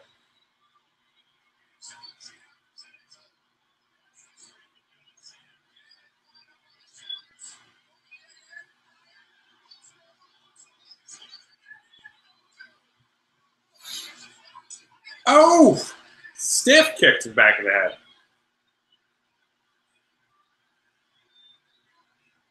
But Bryan, crowd is so hot. Look at them. Unreal. You can't hear him, I realize, but unbelievable. Oh, that's it. Hits him with the big knee. Flying knee. Everybody hit it. It was like, what? Daniel Bryan just did it? Huge eruption. Daniel Bryan's champ. And I'll tell you this right now, all right? They killed the moment, all right, in a couple minutes here. But this was damn cool. It was fun. It was cool to see Triple H kind of behind him there. Obviously, he's getting ready to make his big turn. He's jumping up and down. I know they did the cash in here with Orton. I wish they'd waited one day. It could have given us that one night to really soak it in. And honestly, the way it all unfolds, with Bryan going on this and going on his run and becoming the world champion at WrestleMania 30, of course, he ends up getting hurt, unfortunately. But if that was the plan from the start, it would have been amazing. The fact that it was not the plan from the start, and instead Bryan goes and loses and does different things, and the plan actually is for him to lose to Randy Orton and then never actually win the title, and they spin off into like a random Big Show feud for the title, and he spins off into becoming a Wyatt family member, and the plan for WrestleMania is for him to face Sheamus again, the guy who's just doing the horrible 1-800-FELLA commercials. No bueno. That would have really sucked. And, I still am hoping we still get a run here as Daniel Bryan as a world champ. Future near brother-in-laws here. But it'd be cool to hear what they were saying.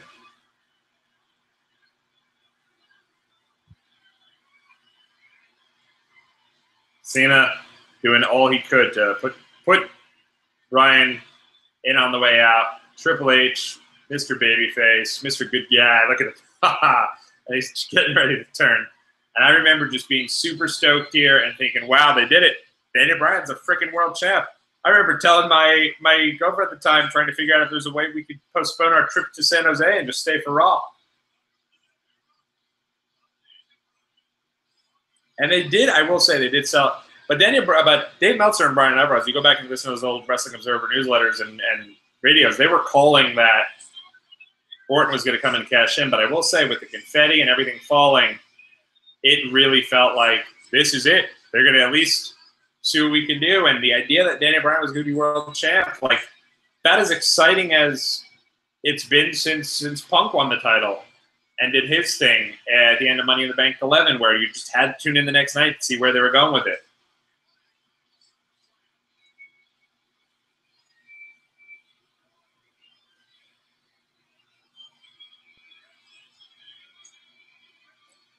And he's talking to his parents. They have fireworks. They got balloons. Hunter's super into it. Hunter's super stoked. But Hunter wasn't acting like this big a baby face. He was, but like, he's doing the yes. This is, looking back, you could see this from a mile away. Hindsight being 20/20, of course. But at the time, everyone's jumping up and down. And then, if it ended here, this would have been one of the best SummerSlams of all time. It still is. But this moment is pretty damn disheartening. And here comes Randy Orton with the Money in the Bank. The big tease. The problem with this is also, now I knew, by the way, because I'm like, damn, Hunter's turning. Because you could tell. He's standing right there. It's looking like that's what we're doing.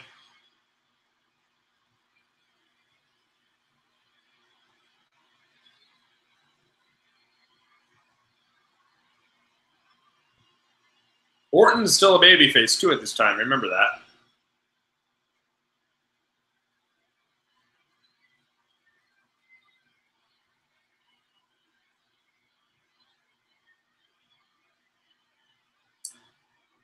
And then he teases, like, maybe not tonight. And I remember being like, cool, do it tomorrow. Let's just go home tonight. But I remember telling my wife and girlfriend at the time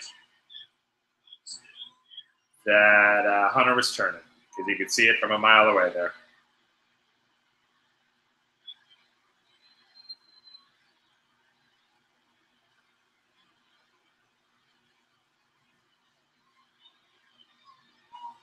They have a great shot there, right there, watching Orton.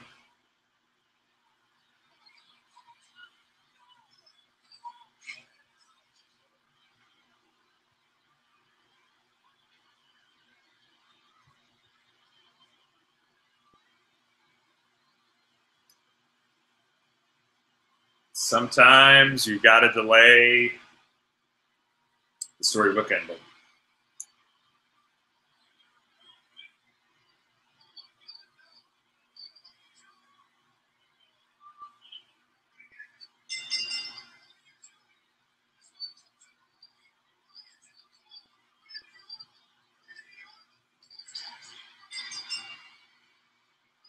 The problem with this finish is that they did the same thing 2 years prior with Alberto Del Rio cashing it in on Punk to end SummerSlam 2011. But this started the Authority storyline. I remember sitting there completely deflated, everyone completely deflated, and my wife was very confused as to why we're all so deflated. She's like, isn't this the whole point of this? Isn't this why we're all wrestling fans? Isn't this, you can't take away, this doesn't take away from a great show. We enjoyed ourselves. We got to just watch where it goes from here. And now this is something where we're all going to watch. We're all going to tune in and see where they go from here. And the next night, they form the Authority, and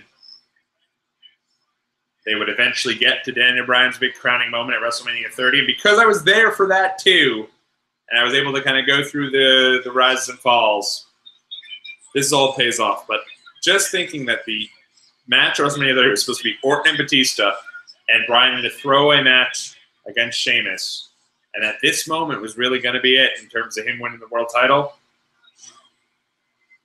Crazy.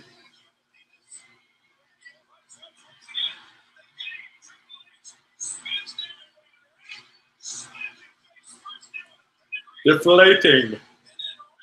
But despite the fact that some fans went home a little disappointed, that's part of wrestling. You're not always going to get what you want. The hope is the hook is good enough that the next night you're tuning in to say, damn, Randy cashed in. I missed that. That sucked. That was incredible. I missed a whole bunch of crap.